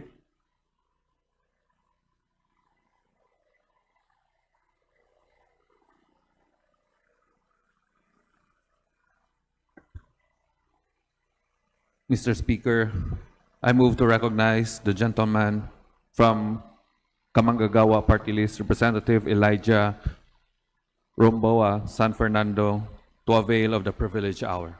Representative San Fernando is recognized. Please proceed. Maraming salamat po, Mr. Speaker. Mr. Speaker, mga kasama, sa mga guro, kawani, estudyante, manggagawa, at ordinaryong Pilipino na nakikinig ngayon, magandang araw po. I rise today to talk about the proposed reframed General Education Curriculum Component, or RGECC, of the Commission on Higher Education. At first glance, these may appear to be a technical matter, a matter of subjects, units, course descriptions, and curriculum design. But if we dig deeper, we will see that it is so much more. This is an education issue. This is a labor issue. This is an academic freedom issue. And this is an access to quality education issue. The proposal reduces the minimum general education requirement from 36 units to 18 units. CHED may describe this as reframing, but in practical terms, this is a major reduction in the space given to general education in college. Mr. Speaker, we are not against education reform. We recognize the need to improve higher education, respond to changing social and technological conditions, and prepare students for work and contribute to national development. But reform must be based on evidence, grounded in genuine consultation, sensitive to labor consequences, legally sound, and responsive to the actual condition of Filipino learners. That condition, as shown by recent education data, is deeply alarming. The latest findings of the Second Congressional Commission on Education, or EDCOM-2, show that Filipino learners are not entering higher education from a position of strength. According to the report, by grade 10, only 1.36% reach at least proficient in early language, literacy, and numeracy. By grade 12, only 0.47% are considered at least proficient. EDCOM-2 described this as only about 4 in every 1,000 grade 12 learners are demonstrating skills such as problem solving, managing and communicating information, and analyzing and evaluating data to create or formulate ideas. Mr. Speaker, mga kasama, 4 in every 1,000. Yan po ang datos. If only 4 in every 1,000 grade 12 learners are reaching proficiency, then what is the basis for assuming that graduates are ready for a compressed general education curriculum in college? If students are already entering college with serious gaps in reading, numeracy, communication, critical thinking, and analytical skills, why is the policy response to reduce the space for general education? This means, Mr. Speaker, that the issue is not only simply whether students need fewer or more college units. The issue is whether students have mastered the basic competencies needed to meaningfully benefit from higher education. Kung mahina ang pundasyon, hindi dapat minamadali ang pagtatapyas sa mga kursong tumutulong magpalalim at magpatibay ng kaalaman. General education is not a burden to be minimized. It is one of the remaining institutional spaces where students can strengthen communication, critical thinking, ethics, historical understanding, scientific literacy, civic responsibility, and social awareness. That is why CHED must answer. What data show that reducing GE from 36 to 18 units will improve student learning outcomes? What data show that senior high school graduates are already prepared to absorb less general education in college? What data show that the competencies currently developed through separate GE subjects will be adequately preserved through integration? EDCOM-2's final report points to a different priority: fixing the foundations of learning. Its roadmap emphasizes early childhood development, functional literacy, teacher support, and coordinated reforms across DepEd, CHED, and TESDA. Against that evidence, the proposed RGECC appears premature. Mr. Speaker, the second concern is legality and constitutionality. The position paper submitted by the Council of Teachers and Staff of Colleges and Universities of the Philippines, or COTESCUP, correctly reminds CHED that any new policies, standards, and guidelines on general education must be fully consistent with existing laws and with the 1987 Constitution. Higher education reform must not undermine academic freedom, justice, labor protections, security of tenure, and access to quality education. CHED has authority to set minimum standards for higher education, but that authority must be exercised in a manner consistent with academic freedom, institutional autonomy, due process, and labor rights. When a national curriculum policy changes what schools teach, how subjects are structured, which disciplines are retained as separate courses, and how faculty loads are affected, then the legal and constitutional basis must be clear. CHED must disclose that basis. Mr. Speaker, the third concern is labor impact. In many private higher education institutions, teaching load is directly tied to the number of units and courses offered. When required GE units are reduced, the effect is not limited to the curriculum grid. Subjects may be removed. Departments may lose offerings.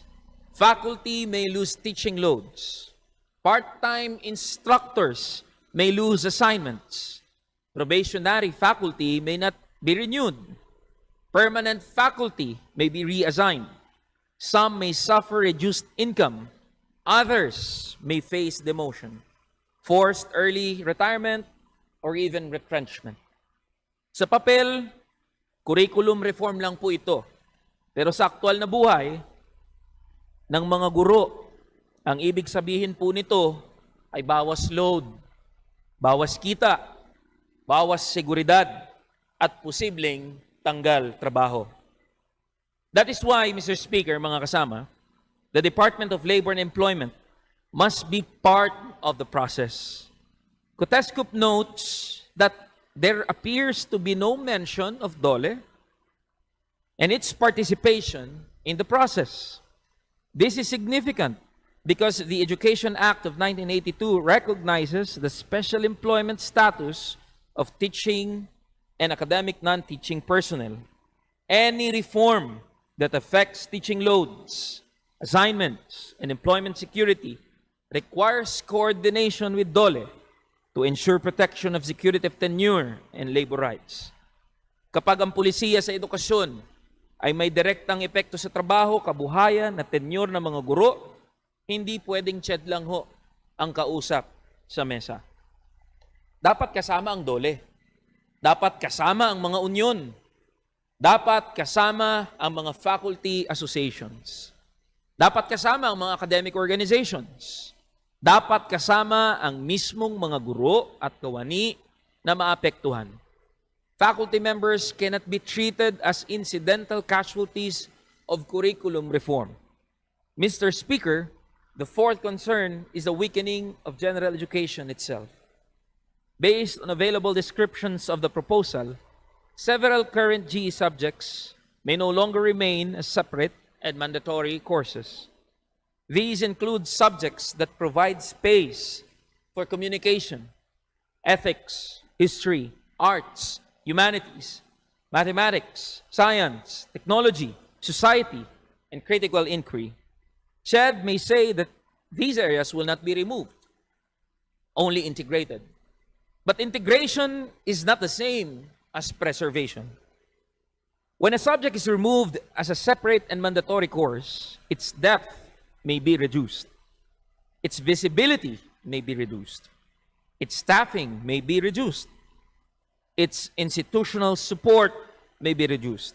These has academic and labor consequences. A country facing disinformation, historical distortion, inequality, unemployment, underemployment, weak labor protections, and democratic fragility needs stronger general education, not weaker. Hindi sapat na turuan ng mga estudyante para maging employable. Kailangan silang hubugin bilang mamamayan at bilang isang ganap na tao. A graduate who cannot communicate clearly is not workforce ready. A graduate who cannot analyze information is not workforce ready. A graduate who cannot understand society, ethics, and history is not ready for leadership, public service, or national development. Mr. Speaker, the fifth concern is the quality of consultation. Our comrades and friends from Kuteskup, in their position paper, raise a serious issue. The current survey structure appears to assume that the implementation of the new GE framework is inevitable. But the more fundamental question should be asked first. Do institutions, teachers, students, and academic communities agree with the proposed GE framework at all? Is the philosophy behind the reframing desirable and appropriate for Philippine higher education? Hindi konsultasyon ang tawag sa proseso kung ang tanong lang ay paano susunod sa pulisiyang tila na pagdesisyonan na. Ang tunay na konsultasyon ay may puwang para magsabi ng, oo, hindi, o baka may kailangang mga baguhin. Teachers are not passive recipients of reform. They are education workers. They are frontliners in teaching and learning. Their professional judgment is indispensable in assessing whether this reform is academically sound, feasible, and beneficial to students. Mr. Speaker, mga kasama, CHED reportedly deferred implementation of the RGECC to 2028. We welcome this measure, and this is a welcome step. But the deferral period must be used for a serious, transparent, and inclusive review. Without this, implementation should not proceed. It is in this light that we, from Kamanggagawa Party List, call on CHED to suspend any final implementation of the reframed general education curriculum until it has disclosed the evidence, legal basis, and impact assessments supporting the proposal. Conducted genuine consultations with teachers, students, academic organizations, higher education institutions, faculty unions, and the Department of Labor and Employment, and completed a full labor impact assessment that protects faculty and academic personnel from deloading, income diminution, non-renewal, retrenchment, or any loss of rank, tenure, and benefits. In virtue of this representation, Mr. Speaker, will be filing a House resolution to investigate the lack of consultation for the draft policies, standards, and guidelines for the RGECC, its contentious contents, and other legal, academic, and labor-related gaps. For Kamanggagawa Party List, the position is clear. Hindi dapat ituring na excess ang general education. Hindi dapat gawing collateral damage ang mga guro.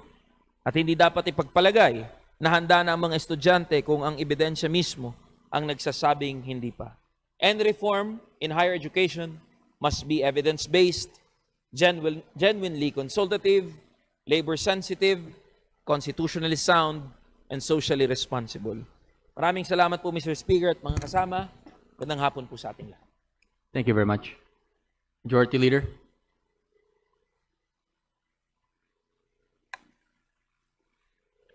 Mr. Speaker, I move to refer the speech of the Honorable Elijah San Fernando to the Committee on Rules for its appropriate action. Is there any objection? Fernando is referred to the Committee on Rules.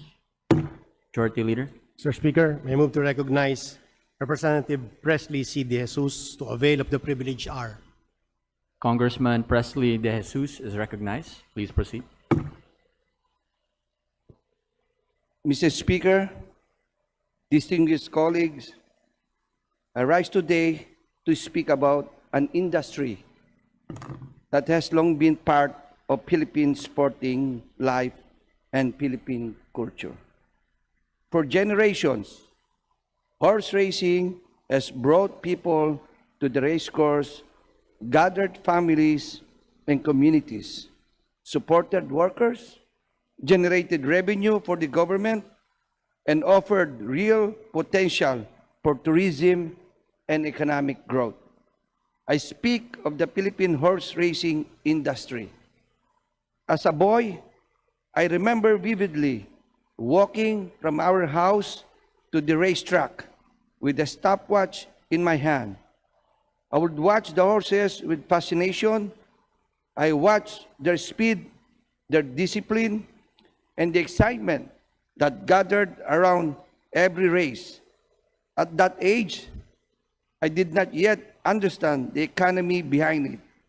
I did not yet know the breeders who invested in bloodline, the trainers who prepared the horses, the jockeys who risked themselves on the track, the grooms and stable workers who labored before sunrise, or the families whose daily needs were tied to this industry. I only knew that there was something special there. Years later, I understood it more clearly. Behind every race is a chain of Filipino workers, families, farms, stables, operators, and communities. Behind every race is an industry that deserves to be seen, protected, and given a fair chance to grow. Horse racing is one of the oldest organized sports industries in the Philippines. It has survived different administrations, economic cycles, and shifts in public entertainment. In 1974, the Philippine Racing Commission was created to supervise and regulate horse racing in the country. Even then, the state recognized horse racing as a source of revenue, employment, and sports development. But that was more than 50 years ago. Since then, the environment around this industry has transformed. Tourism has become more competitive. Gaming has become more sophisticated. Regional markets have moved in different directions. The cost of breeding, training, and maintaining horses has risen. The needs of jockeys, trainers, and racing workers have also become more urgent. Yet, many of the rules governing the industry remain tied to an earlier time. That is the situation we must address. Horse racing is an ecosystem. It supports breeders, horse owners, trainers, jockeys, veterinarians, grooms, stable hands, tellers, security personnel, race operators, farms, and local workers. It supports agriculture, animal breeding, sports, tourism, and regulated gaming. It contributes to the government revenues through taxes, fees, and regulatory charges. If developed purposefully, it can contribute even more. The numbers already show its value. In a Senate budget hearing in 2022, PhilRACOM reported that around 3 billion in total sales could generate around 900 million in annual government income. Government documents also recorded around 800 million in actual government revenue generated from gross sales in 2023. Yet, PhilRACOM's budget has remained modest at only around 200 million. This is the imbalance before us as an agency, as an industry that helped generate hundreds of millions of pesos for public coffers should not be left without enough capacity to develop the very sector that produces those revenues. It should not be limited to survival. It should be allowed to plan, modernize, and grow. This is especially important now because the regional landscape is shifting. Singapore has already ended horse racing after more than a century of history.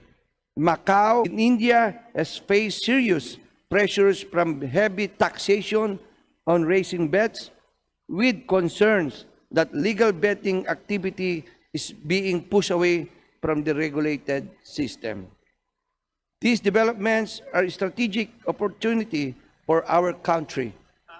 In horse racing, there's a phrase called missing the break. It refers to a horse that fails to leave the starting gate cleanly when the race begins. The horse may have the strength, the speed, and the training to compete, but the poor start can cause it to lose ground before the race has even settled. That is the position we face today. In Philippines, it still has the horses, the workers, the racing culture, the gaming market, and the tourism potential to position itself as a leading horse racing destination in the region. But opportunity does not wait forever. If we hesitate while other markets are closing, struggling, or withdrawing, we may lose the advantage that is now before us. We should not miss this opportunity. The Philippines is already known as a gaming and tourism destination. We already have hotels, leisure estates, provincial racing communities, breeders, and investors. What we need is to connect these pieces into a clear national direction. Horse racing can become part of our tourism offering. It can bring people to our race courses, support local businesses around racing areas, and create events that attract visitors, enthusiasts, owners, and bettors from here and abroad. Other countries have shown what a well-organized racing industry can become. Japan is the clearest example in 2024. The Japan Racing Association recorded more than 3 trillion yen in betting turnover. From that, the national government share and surplus contribution reached more than 360 billion yen. The Philippines is not Japan, and we do not need to pretend that we can copy its model overnight. But we can learn from the principle behind it. Without sound regulation, a competitive tax structure, and deliberate public support, horse racing can become a larger source of jobs, investment, tourism, and public revenue. At present, the tax burden on horse racing tickets and betting transactions affect participation. Every additional cost on a ticket affects the bettor. Every reduced payout affects interest. Every inconsistency in tax treatment makes the system harder to administer and harder to understand. If the rate is too high, bettors move away. If bettors move away, volume declines. If volume declines, government revenue also suffers. Worse, activity can move to foreign platforms or informal markets where the Philippine government earns nothing. A fairer and more uniform tax structure can bring more participation back into the regulated system. More legal wagers mean more taxable transaction. More transactions mean greater volume. Greater volume can help sustain government revenue while giving the industry space to compete. This is not about removing the government share. It is about making what the government receives bigger and more sustainable. A tax policy that slowly weakens the industry will not protect revenue in the long run. A tax policy that encourages legal participation can protect revenue while supporting growth. We must also look at the institution governing the industry.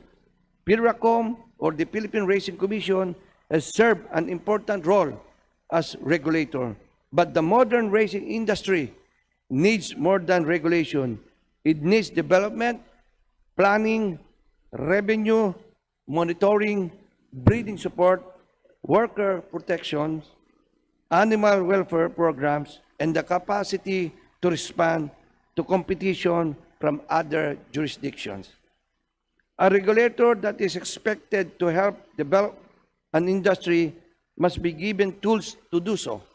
At present, PIRACOM remains a national government agency that limits its flexibility. It regulates the industry, but it does not have the full fiscal and institutional capacity needed to drive growth. If we want the racing industry to modernize, then its institutional framework must also be modernized.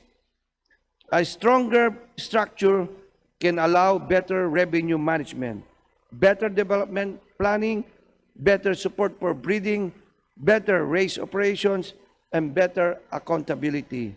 It can also ensure that proceeds from racing are not only collected, but partly reinvested into the industry that generated them. Workers' welfare must also be at the center. When people watch a race, they often focus on the horse, but the person riding that horse faces real danger. Jockeys risk serious injury. Trainers and stable workers perform demanding labor. Racing personnel work in an industry where accidents, disability, and death are real occupational risks. There's already a benefit mechanism for jockeys and trainers, but the law is old and the benefit amounts have not kept pace with the present realities. Protection that made sense decades ago may no longer be enough today. If the law freezes benefits in an outdated amount, then the promise of protection becomes weaker each year. Industry development and worker protection must move together. We cannot speak of modernization if the people who sustain the races remain vulnerable. We cannot speak of growth if the jockeys, trainers, and workers who carry the industry are left behind. A stronger racing industry must also mean stronger protection for those who make racing possible. The same is true for breeding. Racing does not begin where the starting gate opens. It begins with breeding decisions, veterinary care, stable discipline, bloodline development, and in the long work of patient training and preparation. If we want Philippine horse racing to compete, then breeding and animals' health must be treated as central part of the industry. A serious racing industry needs a serious breeding program. It needs a national stud farm that is aligned with the development of race horses, genetic improvement, animal health, and long-term industry competitiveness. Mr. Speaker, the choice before us is clear. We can allow horse racing to remain trapped in old rules, uneven taxes, limited institutional capacity, and outdated benefit structures. If we do that, we should not be surprised if the industry slowly weakens. Or we can treat it as an existing economic sector that deserves modernization.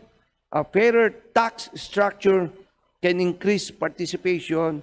A stronger institution can improve regulation and development. Better benefits can protect jockeys and trainers. A serious breeding program can improve competitiveness. A clearer policy direction can attract investment. A better tourism strategy can bring people to our race courses. This is responsible industry policy. We are not being asked to abandon regulation. Regulation must remain firm, but it must also be intelligent. Revenue must be protected, but not by exhausting the very activity that produces. A mature policy does not preserve the past for its own sake. It gives us an old industry the chances to adapt to a new market. The Philippines is still a racing industry worth saving and worth growing. We have passionate owners who continue to invest. We have breeders who continue to produce horses.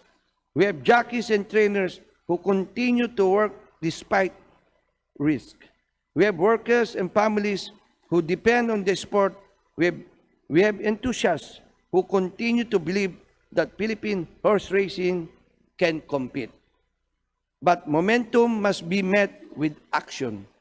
By the time a racehorse closes, a whole ecosystem has already been weakened. By the time workers lost their livelihoods, modernization has come too late. By the time the bettors, investors, and tourists have chosen other markets, the opportunity has already passed.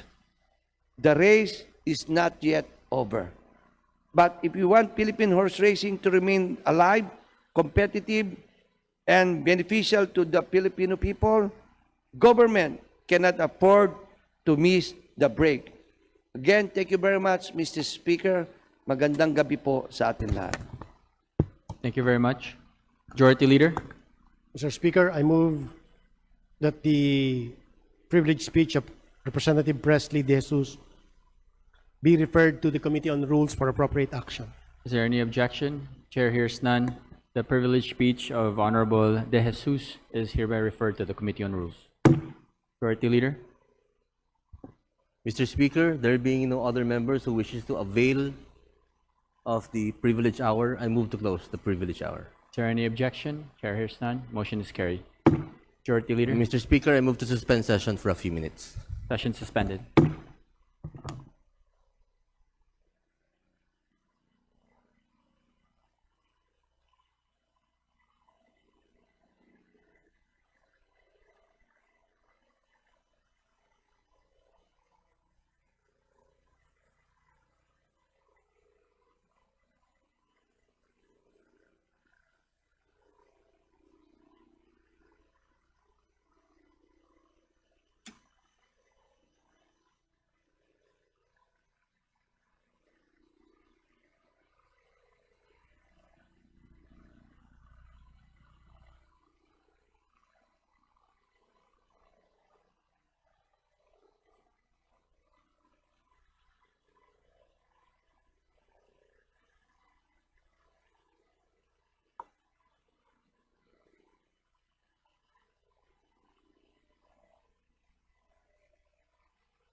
Session is resumed. Majority Leader. Mr. Speaker, considering that copies of Journal Number 37, dated May 25 and 26, 2026, were already distributed to the members, I move to dispense with the reading thereof and subsequently to approve the said journal. Is there any objection? Chair hears none. The motion is approved. The reading of the said journal is dispensed with, and Journal Number 37, dated May 25 and 26, 2026, is hereby approved. Majority Leader. Mr. Speaker, I move to suspend session for a few minutes. Session suspended.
Majority Leader.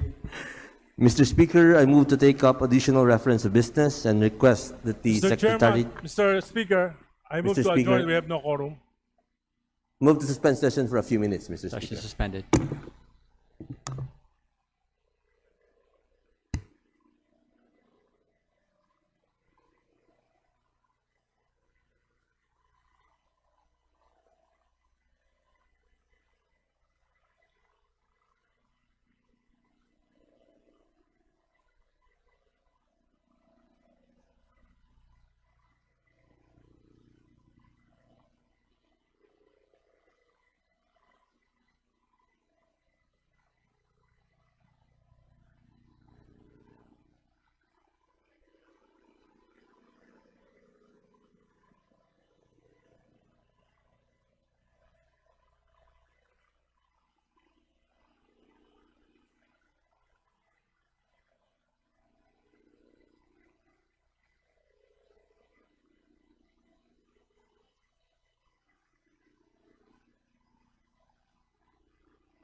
Does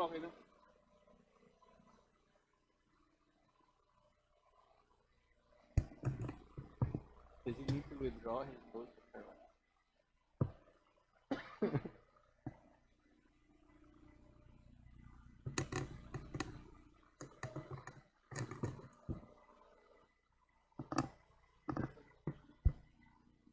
Session is resumed. Majority Leader. Mr. Speaker, I move to take up additional reference to business and request that the Secretary General be directed to read the title of bills and resolutions on first reading, as well as communications and committee reports, Mr. Is there any objection? Chair hears none. Secretary General is directed to read the titles of bills and resolutions as well as committee reports for referral to the appropriate committees. Additional reference of business, committee reports. Committee report number 417, submitted by the Committee on Cooperatives Development, the Committee on Ways and Means, and the Committee on Appropriations on House Bill number 9584, an act providing for the revised Cooperative Code of the Philippines. To the Committee on Rules. Committee report number 418, submitted by the Committee on Muslim Affairs and Filipinos, amending for the purpose Section 5, Article 1 of Republic Act number 9997 as amended. Committee report number 419, submitted by the Committee on Justice on House Bill number... Committee on Rules. Committee report number 420, submitted by the Committee on Justice on House Bill number 9599. There's a resolution congratulating and commending Mariel Monteliano and Bisdak J.M. de la Serna for winning a historic back-to-back championship on Your Face Sounds Familiar 2026 and in Tawag ng Tanghalan Duet Season 1. To the Committee on Rules. Committee report number 423, submitted by the Committee on Information and Communications Technology and the Committee on Appropriations on House Bill number 9605, an act establishing the National Cybersecurity Agency, strengthening the protection of critical information infrastructure and providing funds therefor. To the Committee on Rules. Majority Leader. Mr. Speaker, I move to adjourn session until tomorrow, June 2, Tuesday, 3 o'clock p.m. This session is adjourned until tomorrow, Tuesday, June 2 at 3 p.m.